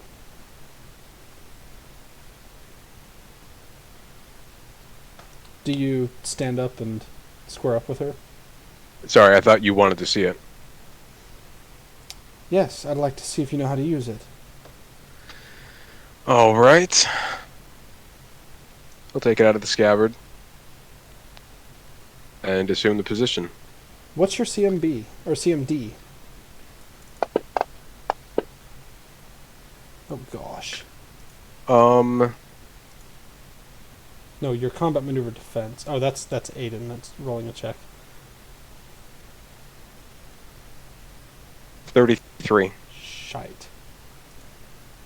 She. And you would actually real fast. You would notice as he squares off with you, Rand would take the position. His stance would be very, very precise and stiff, like you would see somebody take that knows like how to fence or duel. You would see like a focus in his eyes as he looks at you. So, as you square up with Kate, she lunges at you with the knife, but it quickly becomes evident that it was a feint, and she reaches for your blade. However, she kind of stumbles and completely misses grabbing it and hits the ground and just kind of shakes her head. I suppose that your blade is not my favorite weapon. I think I've had a bit too much to drink. Do you mind? And she'd hold her hand up for you to help her up.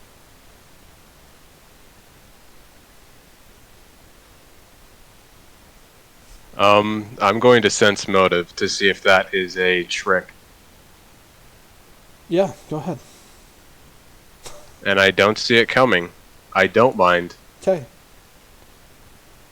You pull her up, and then she sits back down at the table and looks at her empty mug, then hops behind the counter and starts trying to mix up something similar to what the guy did before.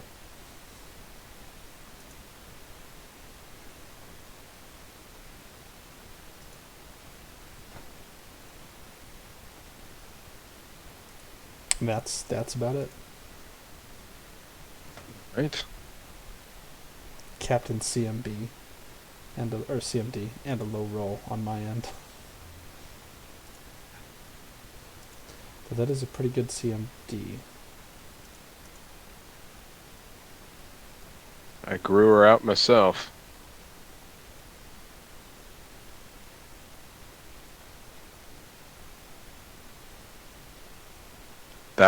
That frickin' stealth. Okay, I know, right? 29. Ridiculous. Completely It's ridiculous. as jacked as it can possibly be, but he's got literally everything in it that he could.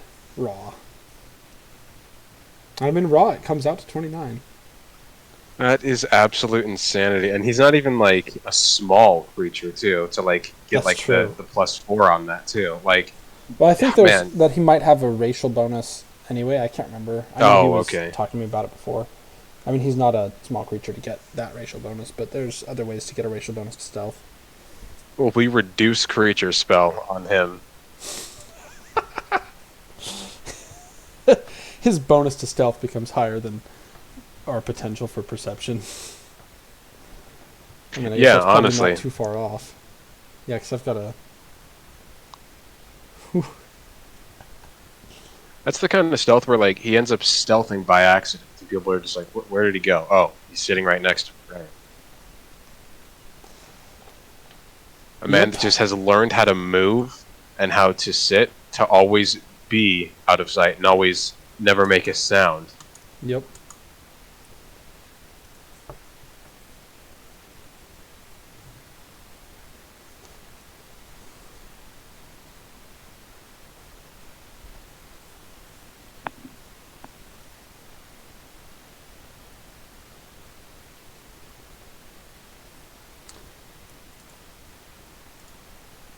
Iona or Octavius, or what are you guys doing right now? I am reading a book about 15 feet away from you, drinking. Drinking and sparring and falling over? No, just reading and drinking. No, you're being away from us while we're drinking and sparring and falling over. I mean, Octave would have walked in and... Oh. You go, Jake. Hello? Wait, sorry, can you hear me? Yeah, Yeah, they do. What'd you say, Erica? Go. Sorry for interrupting you. Oh, Octavius walks in, and he looks at the cover of the book. What's the title, if there's any? How to manage underlings and be a good superior.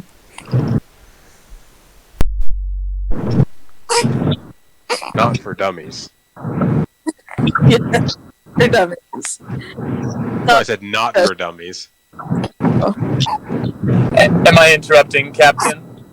No, but it seems like I need to be interrupted anyway, as those people seem to be making a mess on the floor. Call out. I resent that. Okay, no. A mess. Uh-oh. Okay, maybe I am. I'll be muted until she's back.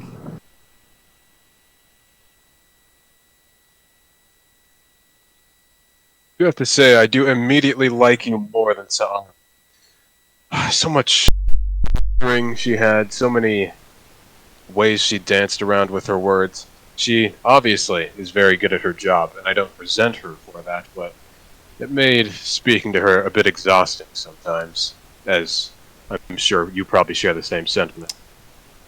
Yeah, Her Eminence is a bit prissy at times.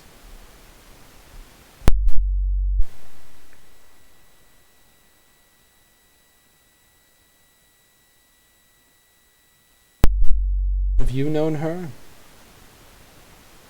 How long have I known her? Yeah. A few years. Maybe around 3 or 4, perhaps. I think that's still brawling and stuff. Oh, she's back. No, Kate's making a drink. She's back there making herself at home in somebody else's bar. Yeah. That's what Rand thought, but he's not going to say anything. So Octavius asks, am I interrupting anything, Captain Burns? No. The only thing I'm thinking of is whether or not to pay the barkeep a little more for our weird friend over here, his actions. Oh. Oh, the lovely Miss Kate. I think it's Strange how Sana left and sent someone else without any kind of information to us. I trust her less and less every day. Well, why do you say that? Why do you say that this action is strange exactly? Well, at least if she's going to send a replacement, she should have informed us instead of just walking away. I mean, technically she did. 3 times. Oh. Well, Miss Kate just seems like a strange person. And I'm just prejudiced against who start bar fights and go behind the bar without asking the bar themselves. So maybe I just think it's a lack of judgment in Sana's case. Now, count only one individual at a time. Now, who will it be? The politician or the newcomer? I don't care. I'm just getting drunk and complaining about someone. Aren't you the captain of the guard? Kate calls over. Yes, and aren't you a ruffian? I laugh. Sure, but I'm not a captain of the guard getting drunk the night after the king was killed, am I? I'm not drunk. I'm just drinking. Oh, you're getting there. Well, barkeep, I'll have water for my next thing. Kate brings you a glass of water with a grin. I said barkeep. I don't trust you. Oh, the other guy, he's not around. Not right now, at least. That water's poisoned with goodwill. Made himself. Then I will have nothing. Thank you, though. Kate would down the glass of or the jug of water that she had offered to you. Suit yourself. How would I know it's not vodka? She gives a little bit of a, sideways nudge of her head, shrugging. My dear, my dear captain, if that were vodka, it would be in my paws and down my throat already.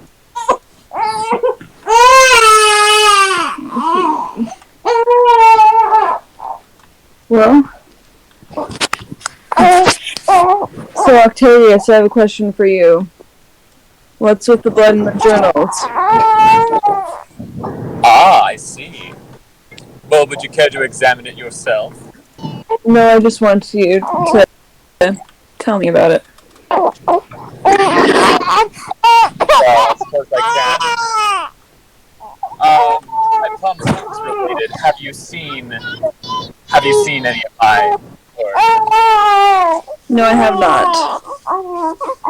Well, perhaps if you have, you understand a little better. Well, okay, you've seen the paper that I gave you, right, of your beloved comrades. Yes. Yes, I have. So, there's a name, occupation, something that they consider themselves besides their name. How long ago they passed, and how.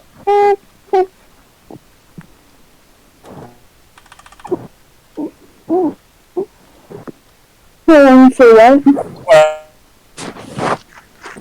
Well, what can I say? I'm a man who's obsessed with matters of the human heart, and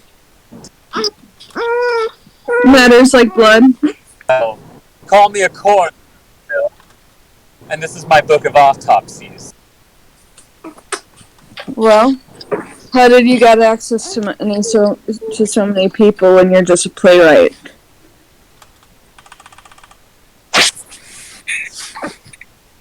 Captain, I'm not just a playwright. I'm not a mere playwright. I am the playwright. And I make it an important matter to research death. Now, the deaths in this book... Still stands. How did you get access to so many people when you are a playwright? This is...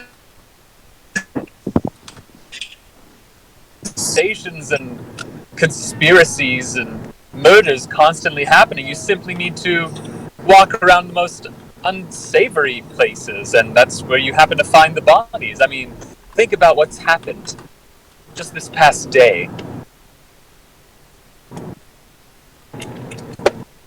3 names. 3 drops of blood. Murders that happened. Alright, I'm back. Anywhere from I was a gonna few say, hours ago to maybe a few days ago. Oh. Good night, everybody. Bye. Bye. All right. Who wants to be next? I have a question, really quick. Yep. Would Iona recognize me after having been there for a few minutes? Kate? That is a great question. I would say, from my understanding of Kate's character, Seeing her or something. I would say from my understanding of Kate's character, she, she is at least a somewhat not public figure per se, but she doesn't hide herself, and she, is in the dive bars and spends a fair amount of time, in the poorer parts of town, and that's a lot of what Iona ends up policing. So I'd say that after a bit, she'd probably recognize her. Yeah. There's a specific question that I'm curious about that is up to you, because it's very possible. I just messaged you.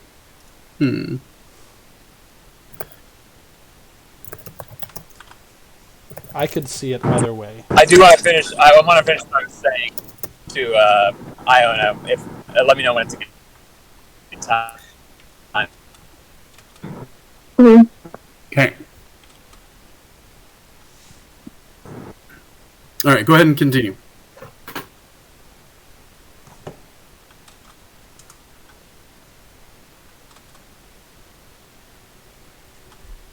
You were saying, Catman? Racist as sin. Oh, I'm back. Oh, I was out for a second.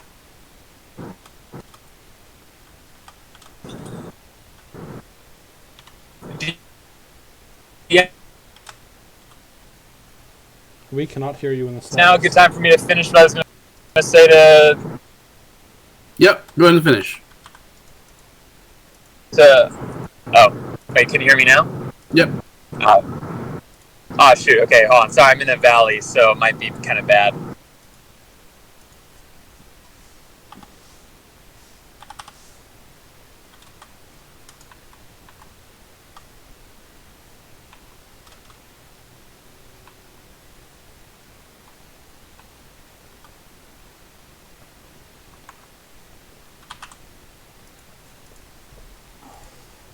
All right. Are you going to... we still haven't heard anything from you. He might be having connection issues. All right. Well, does anyone want to come with me and we will proceed? I mean, I can do mine here, but I can... Okay, then let's go ahead and do that. I mean, someone else can go first if they'd like. I don't want to take the spotlight too much. Anybody else wanting to go first? Mine does require an away, so if we just want to get that out of the way right now. Yeah, sure. Why don't I take All Rand? right.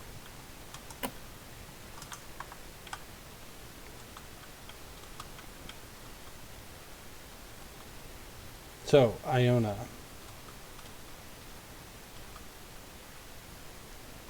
Are you there? Yes. Go ahead and roll a knowledge local check. I don't want to. Oh, I'm on. Yeah. okay. Never mind then. Sorry. You're good.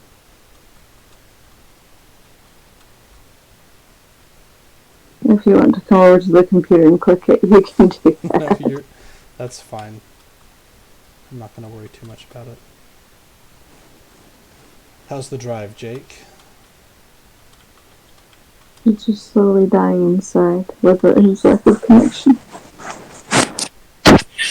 Knowing that he has to go all the way to California.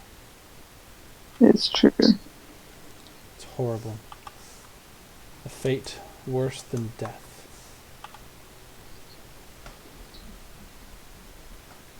Always. So we're going trick-or-treating tomorrow? Trick-or-treating. That's yes. Are you going trick-or-treating, Jake? Sorry, I just came back from being in a valley, so I had like almost no reception or whatever. Okay. I missed everything that happened like the past 3 minutes or whatever. Yeah, that's fine. Yeah, going trunk or treating tomorrow. We're gonna be Savannah and Logan will be Cinderella and the Prince. Kendra's the fairy godmother, and I'll be Jack, the mouse with the red hat. Oh. Mouse that's not Gus. Yeah, the mouse that's not Gus Gus, as Kendra said. So. Oh. That's gonna be so fun. Yeah, it'll be nice. So, what are you guys doing for costumes? We have Thomas Velociraptor blue costume, and Diora in a pink bunny rabbit costume, and Taggart and I are going as plebeians. Oh, you're going as what? Plebeians. Nice. Regular people. So that's about it. Not even gonna pull off or bring out the witch doctor costume again. You're just gonna go as normal people. Yup.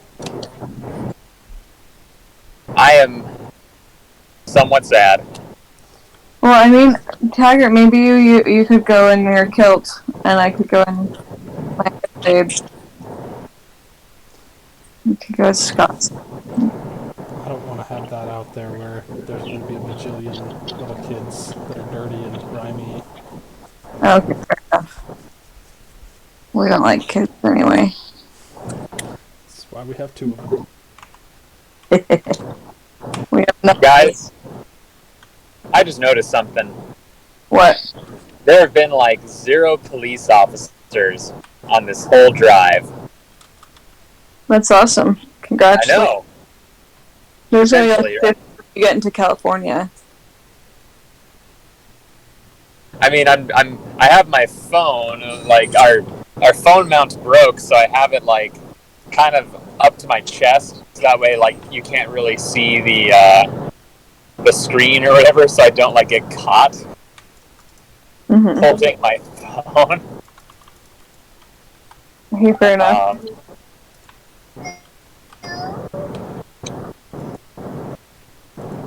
Oh yeah, Iona. Or Captain Burns. I would have finished the conversation. Uh-huh.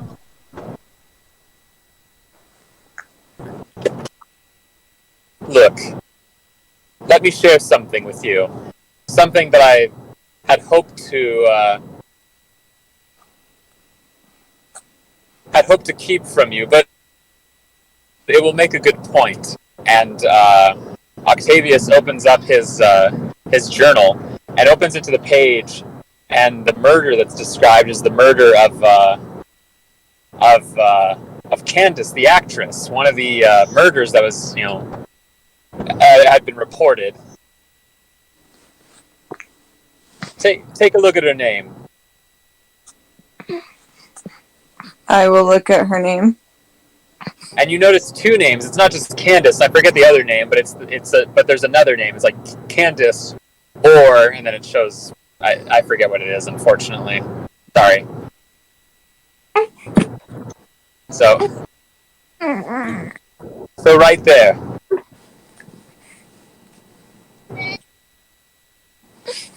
Okay. She uses her in the blood biography made by magical means. It put her heart into bloody ink, into words. And as far as she was concerned, in that very moment, she wasn't just Candace. She was the very character who she was portraying. Now, the reason why I didn't share this with any urgency is, well, if you just read it, I think it speaks for itself. And when you look at like the cause of death, it was her fellow actor, the one who drops her off the cliff. In the performance, this person, described as the cause of death, lets go of the character played by Candace, and that leads to her death. Now, there's a reason why I wouldn't share this with any authorities, because as much as I want the death of my most beloved actress avenged, well, if anything, I fear this would set the authorities on the wrong trail. But I find this of much value, not just because of the last thoughts of someone who I've cherished above most others in my life, someone who's portrayed my work better than anyone, really the only one who I could trust to perform so artistically, so inspirationally. Well, the other reason why I find this valuable is because it's her last contribution to me.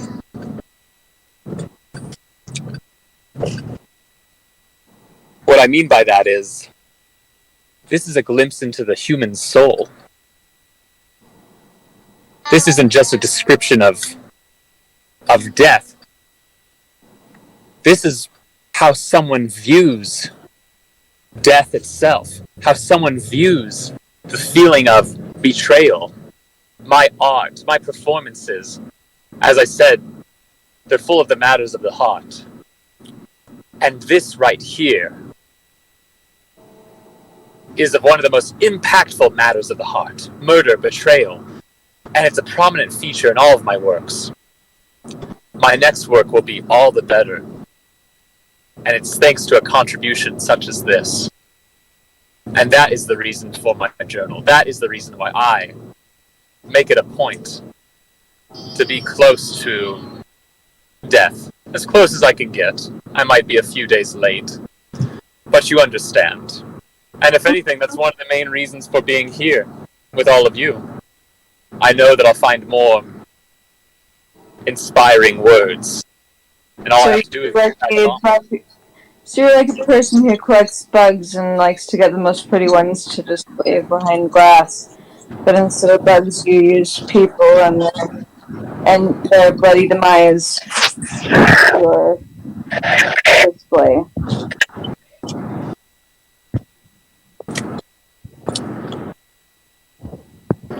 Well, I see why you don't frequent the theater. You really don't have a mind for art, now do you?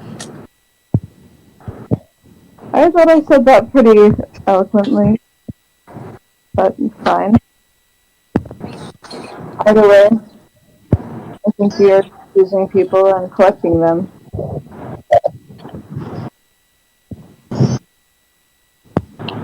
Death should not be used as research.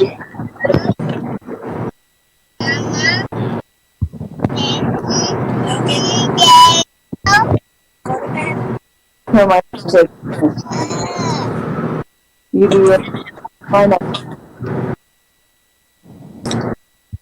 I have no words. And Octavius just stands up and walks away.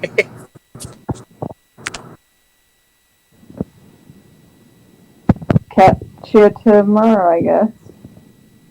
Cat. I giggle a little bit into my mug.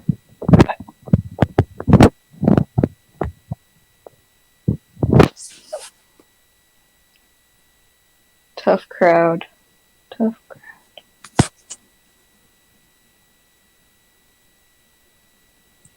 Did I lose connection with everybody? I was muted when I was chuckling. Oh. Well, is it? Let's see. What's this Kate business? Were you talking to me, Kate? I was trying to gauge how much you might know about me. I just know I don't trust you. Well, that makes two of us, I suppose. Or I should say, I don't trust you. Well, I'm not actually talking to you unless I accidentally start talking to you, then I'm gonna not talk to you, so goodbye.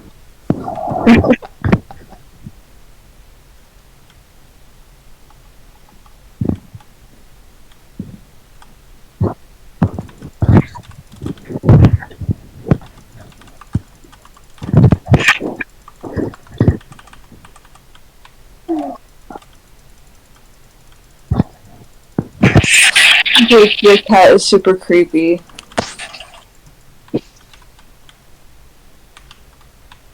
You're the creepiest cat in the world.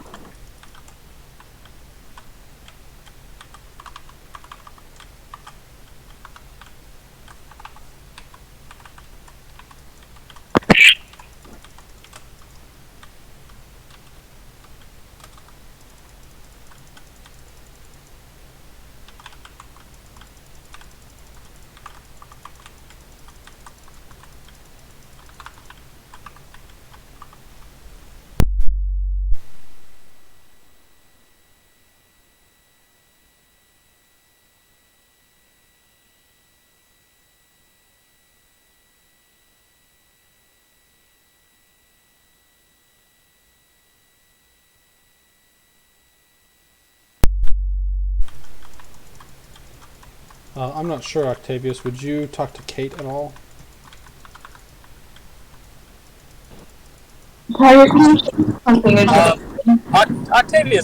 Octavius would talk with Kate, especially because he needs a break from the artistically inept.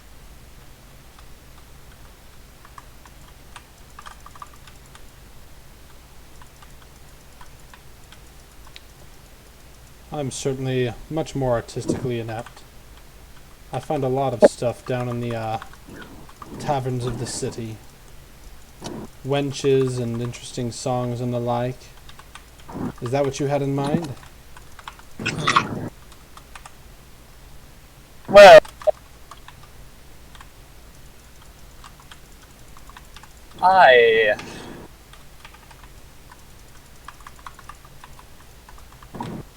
I must ask first, have you seen any of my work?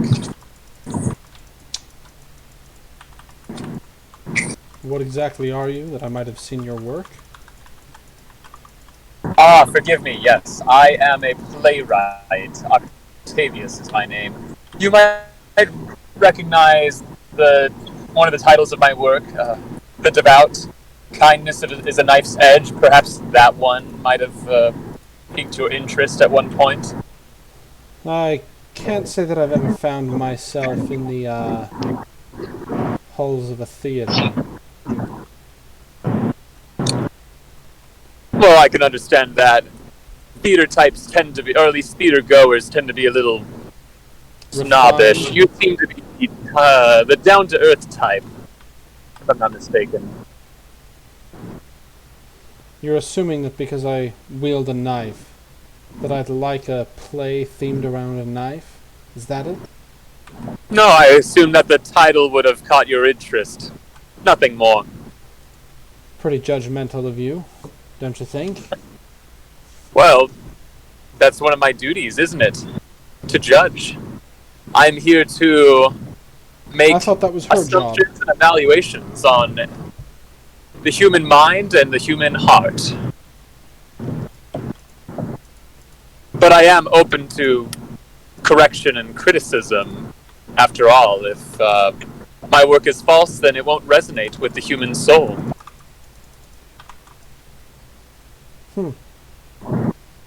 I suppose.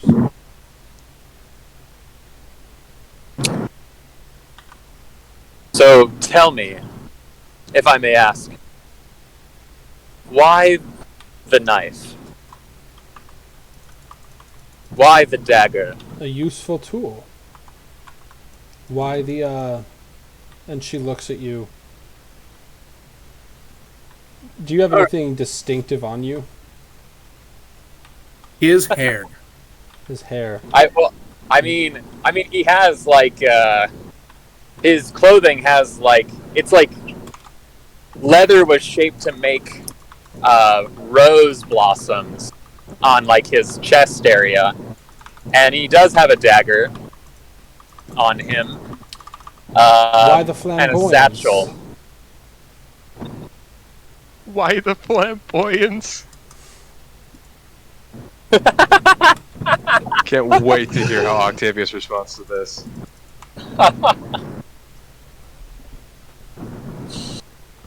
The has to be meow. Well, I suppose it's because I must be true to who I am.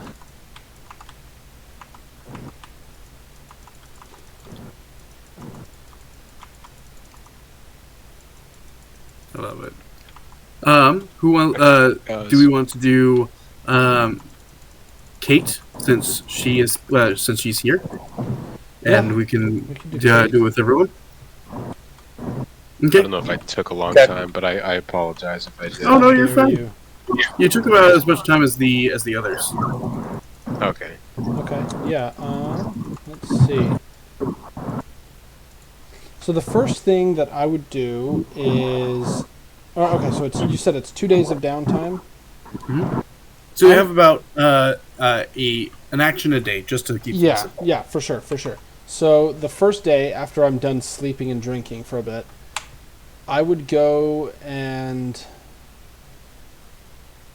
What is the seediest place in town? Not just like the grossest, dingiest tavern.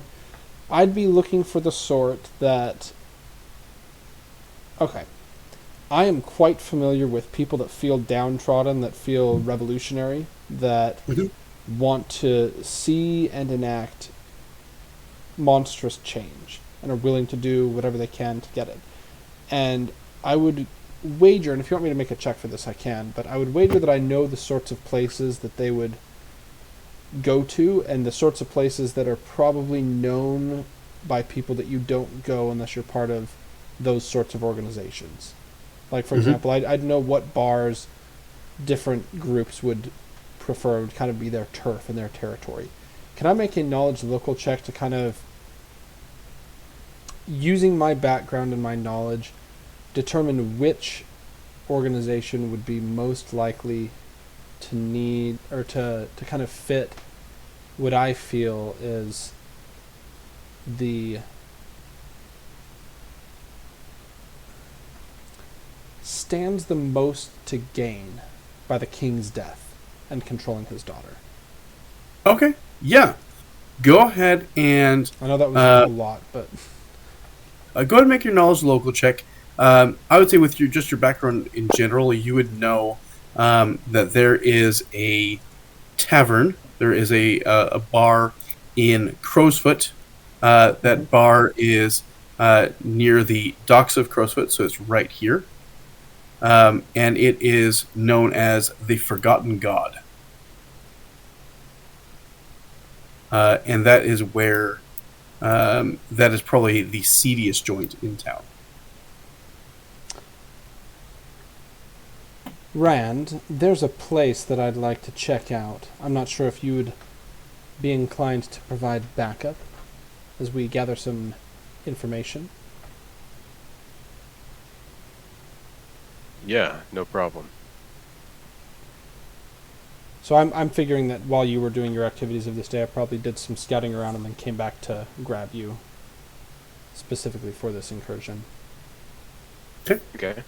And Iona, I'd invite you, but you'd stand more of a chance of being recognized. Unless you can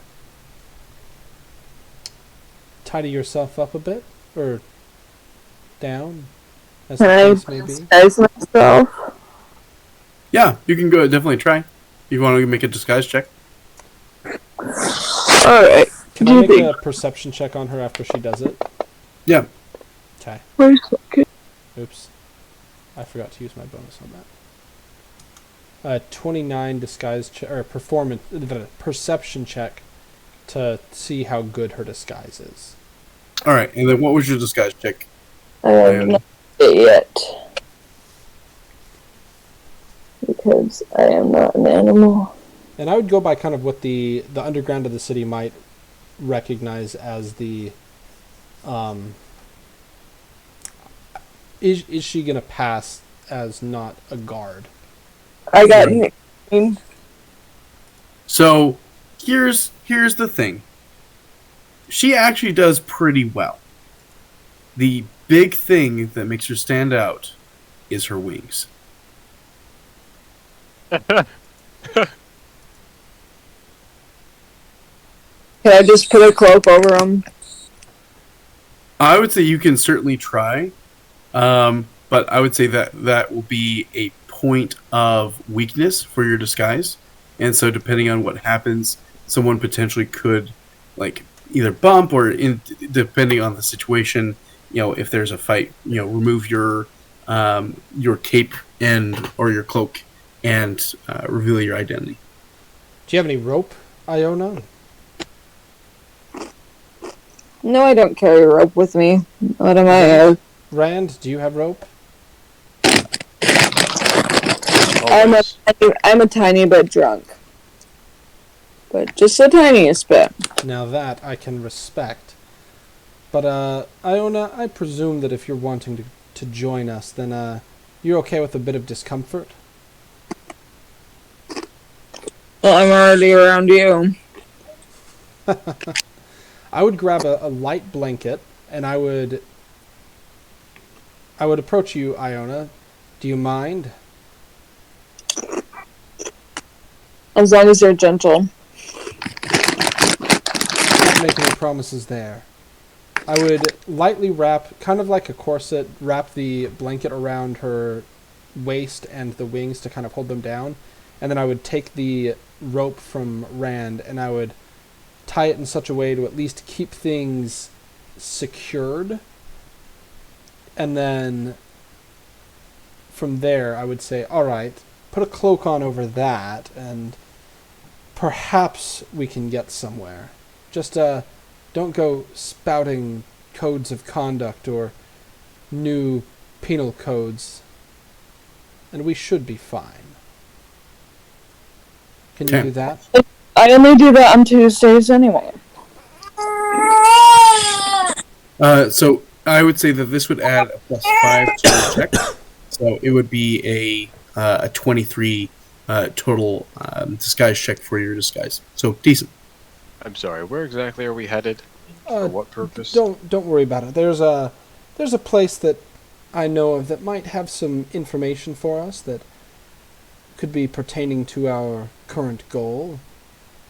I just want to be prepared in case things get dicey. And Octavius, did you care to join us, or are you otherwise indisposed? Well, I would love to. I was hoping you would ask. I do have some business with my colleagues in the theater. But as long as I have time for that, I would love to join you.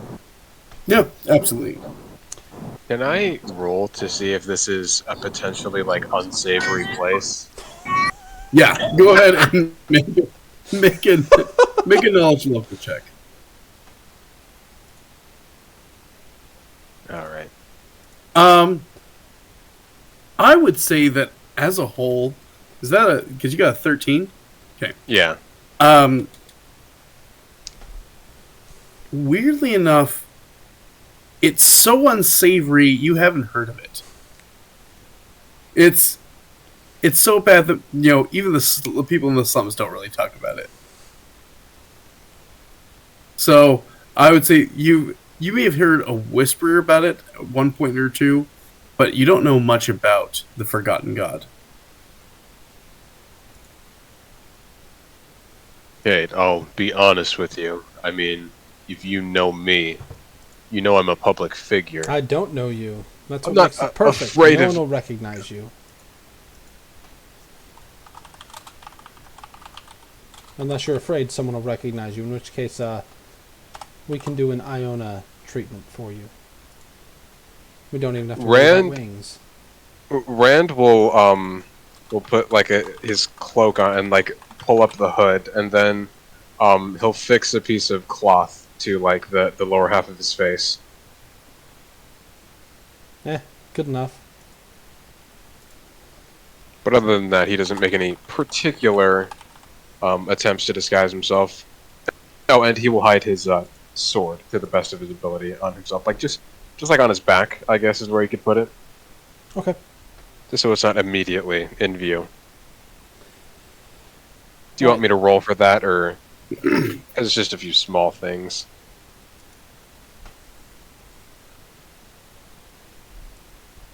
But yeah, that's otherwise it. Okay. Yeah. Go ahead and make just a sleight of hand check real quickly, and I think it should be just fine. Okay. Can Kate look at me and tell me that I look like an idiot so I can get another one?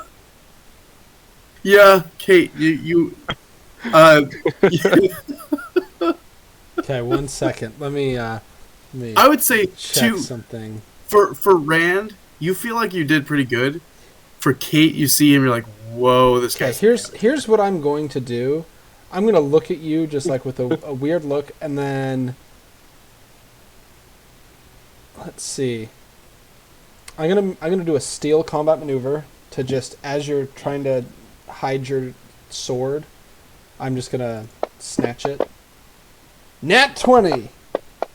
Okay. Of course. So, as you're just fumbling around trying to find a way to hide your sword, I deftly snatch it out of your hand and just hide it on my person and say, "Let me know if you need this." All right. Do you want me to make a... Rand will not protest because since he was just like having such difficulty putting that on himself, he's like, okay. Do you want me to do a sleight of hand or a stealth check to hide that on? No, it's gonna be that nat 20 works just fine. Okay, perfect. Okay. All right, so I would lead the way to. You said it. Oh, I have it written down. Hold on. The Forgotten God. I have it written down. Come on. Yeah. Wait, am I doing a disguise check, or am I just kind of tagging along as is? Well, you should. You're a well-known. You called yourself a playwright. The playwright. Coroner or Rand something interjects. like that. Hey, Cameron. I'm having a hard time remembering what my third costume, my third disguise is. Because I mean, there's the one that Rand weaved. Wove. Weave it. That may not be. Wovid.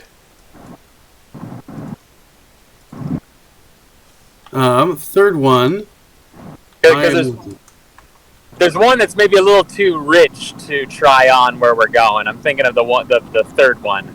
I think I know what it is. I think it's a man of faith. I believe that is the case. All right, no better place to dress like a man of faith. This is like a cosplay. I'm going to a convention, dressing up as a monk at the Forgotten God. So I I basically pull my cape over my face, and then boom, I look like a regular old circle of flame punk. I love it. I love it so much.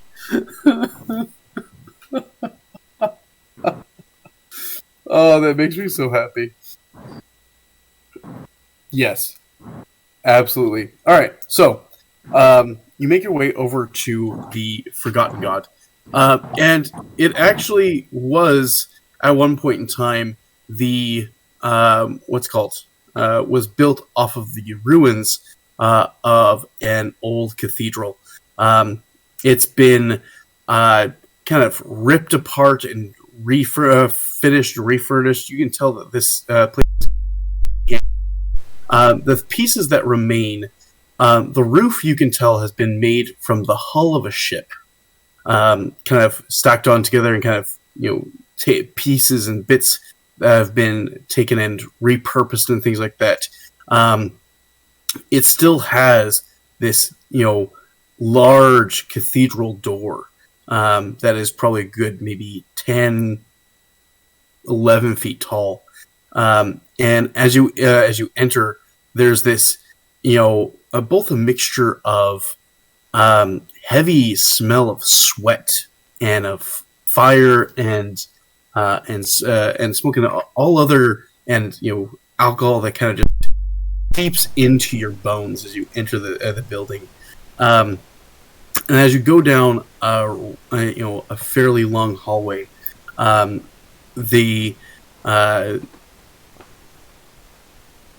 it is a place where when you come here, people know why you're here. And most just kind of sticks to themselves.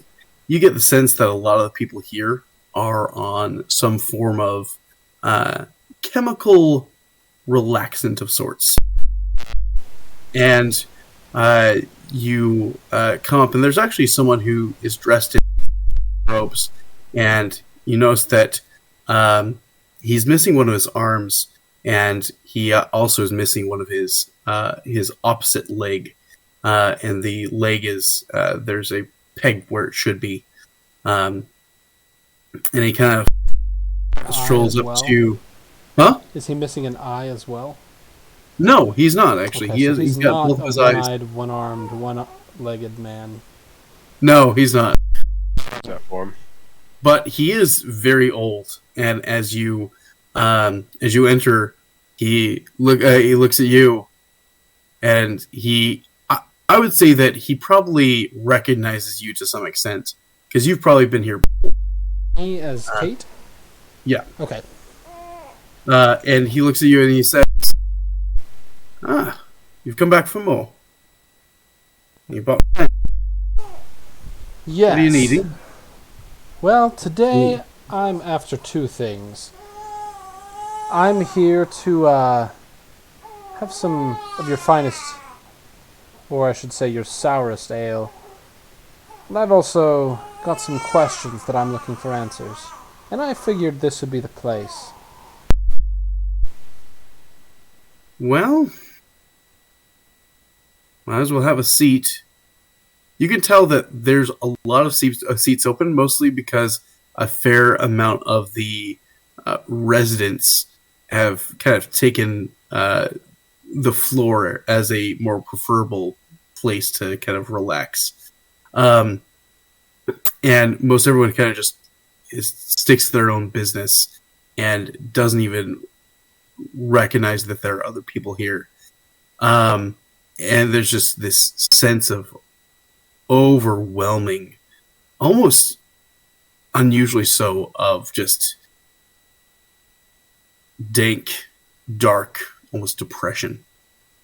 As you take a seat, he kind of comes around to the side, and he kind of takes out a mug, dips it into a barrel, and just kind of puts it onto the counter, and it's warm, and it is several days old, and in fact, it kind of has a scent of rancidness to it. He's And- got a, and this is probably the same place that everything else is from, that everyone else has, or that he serves everyone else from.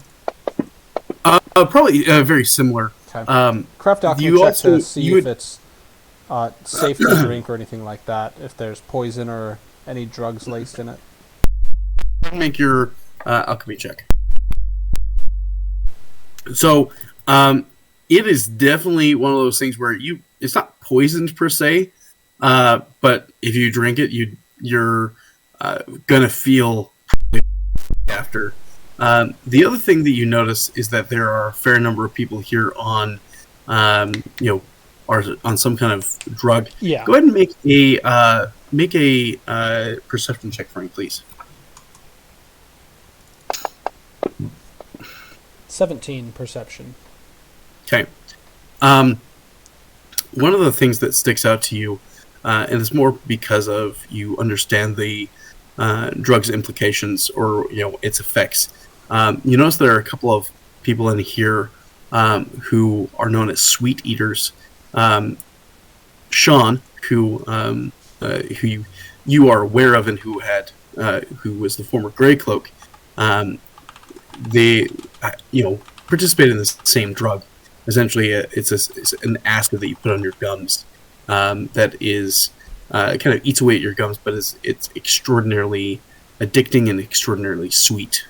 And people who eat it also kind of combine that with a lot of sugary substances and sugary things because it amplifies that taste. Mm-hmm. And so that's probably the reason why they're called sweet eaters.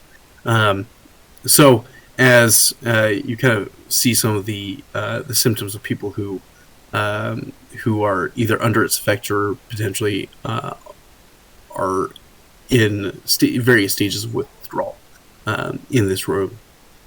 So that definitely sticks out to you.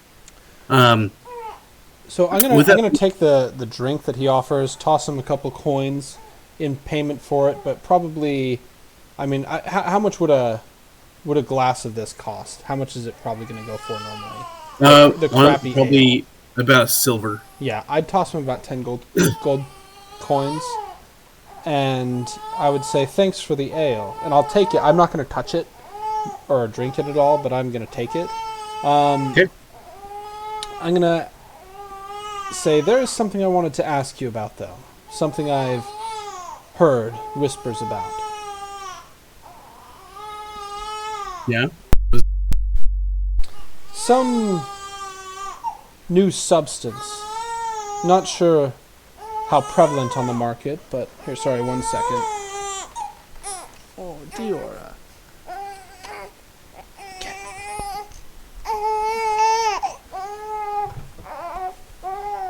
I'm not sure how prevalent on the market it is, but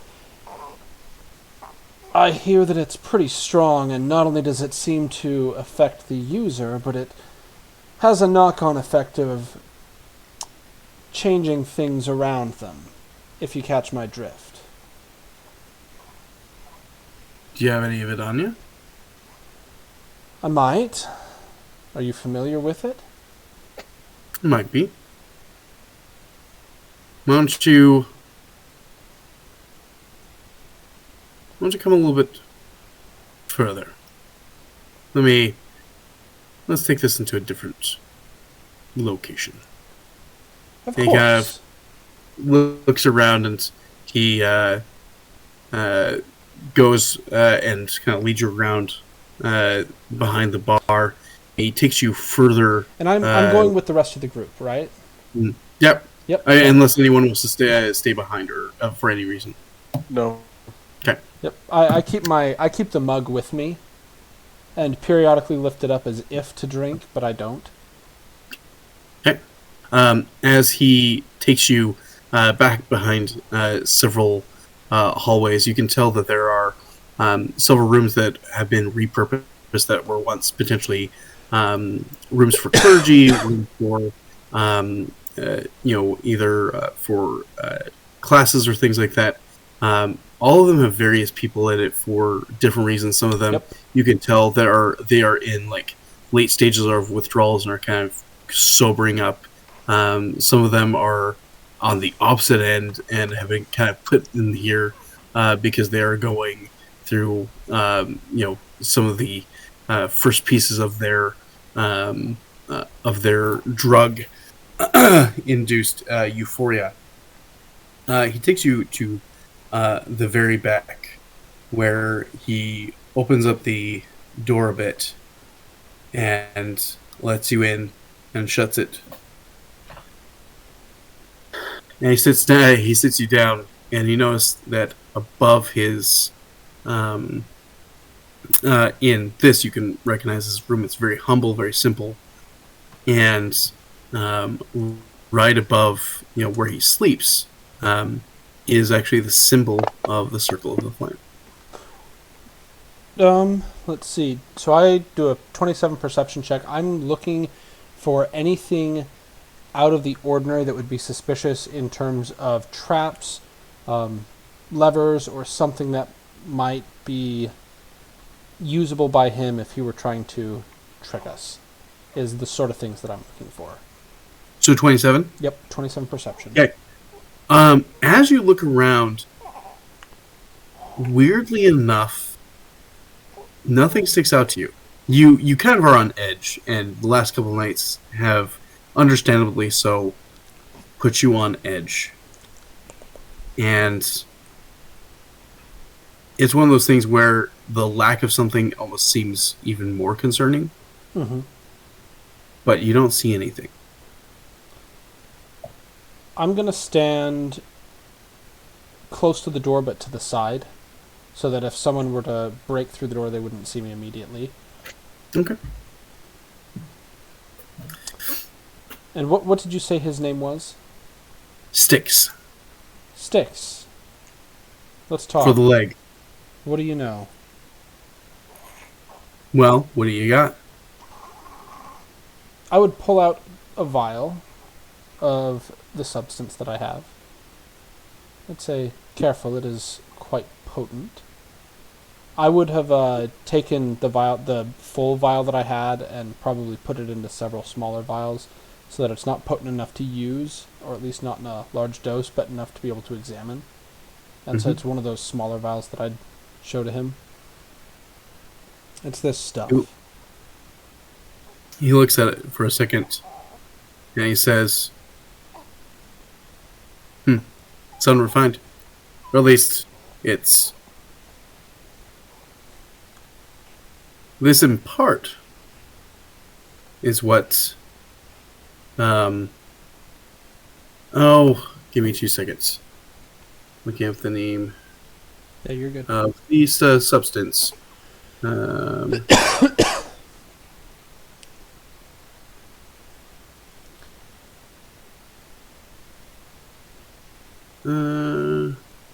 Denner. He would say that this is unrefined Denner resin.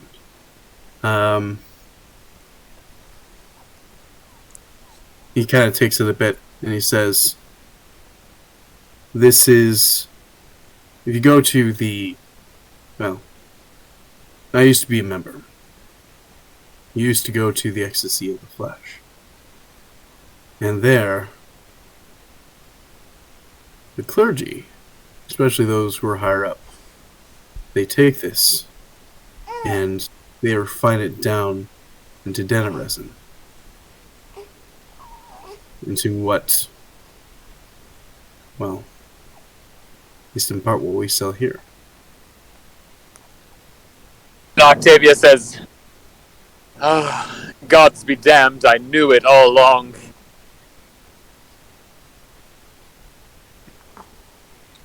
And what is that? Well... sorry, I direct that towards Octavius. Corruption at the highest level of the clergy. There really is no God, is there?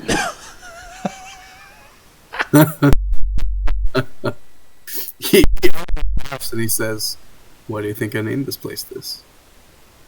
That's why I came here, you know. I provide a place where people can safely ingest we get a bad reputation. That most people don't stay near us, mostly because dark things happen. So who provides and uses this? What did you call it? Dinner Denner. resin. Who is the largest distributor and producer of Denner resin? You'd mentioned the Church of Ecstasy. Mhm. Are they the Church of the- suppliers for the rest of the city? They are. That's where it all comes from. There are a couple of people who ferry it around the city, but it's refined there and taken everywhere else. So, I myself buy, a decent amount.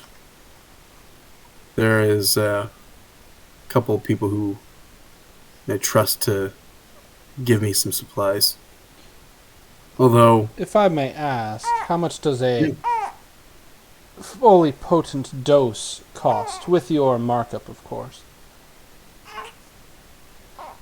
100 gold Oh, for a dose. Because you see, this vial that you have here, it's not even enough to make a singular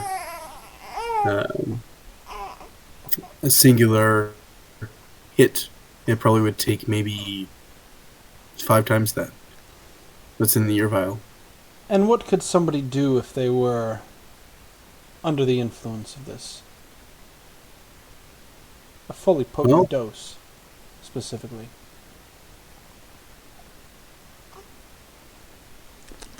It's something that it changes who they. It's something more internal. Honestly, when people are under the effects, they don't do anything. I've never touched this stuff myself. Seen people refined it. I mean, and maybe I'm not saying the whole truth. The fact is that it's broken up into 2 parts. We get this, which most people would even call the runoff or the dregs. Yeah, but it's the piece that makes the most money. It's the purified stuff that gets sent somewhere else. I don't know where. Do you know who I could talk to?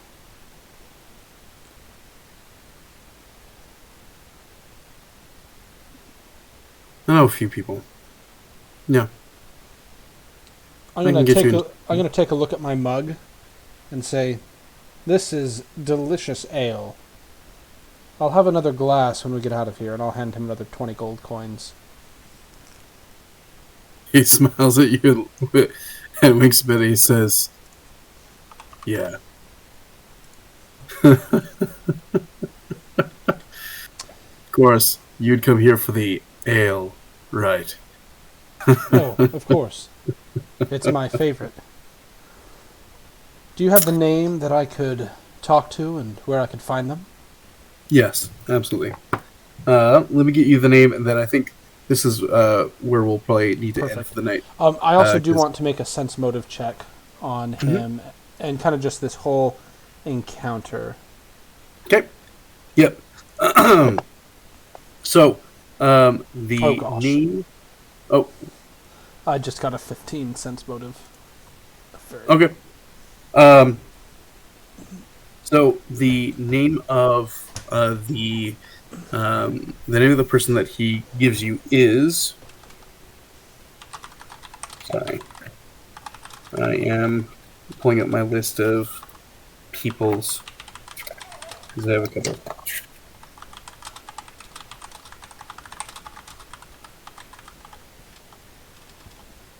Okay, the name of the person is Coran. That is Coran.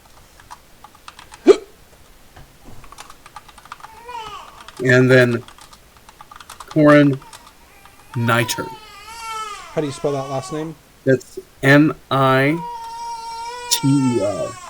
Corin Niter. Niter. Niter. Okay.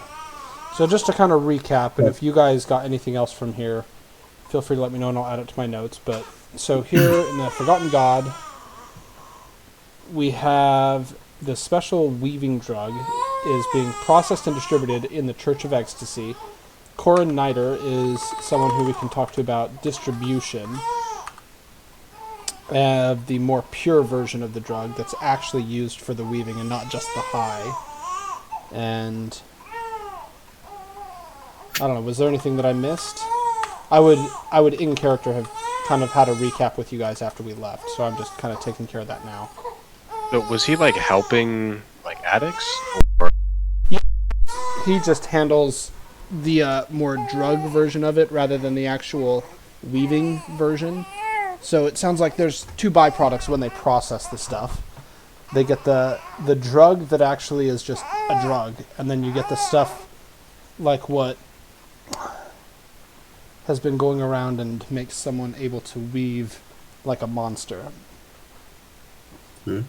And Corin Niter is the one who we should talk to if we want to find out about the weaving component of the drug. Is that a fair summary, Cameron, of what I understood from that? Yep, I think it's perfect. All right, and then we will address everything else next time because I am getting tired. Yeah, absolutely. So, okay, all right. Thank you, everyone. It was fun. I'm glad I actually got to be a part of this. Me too. Yeah. Yeah. All right. Goodbye to our viewers. Bye, everyone.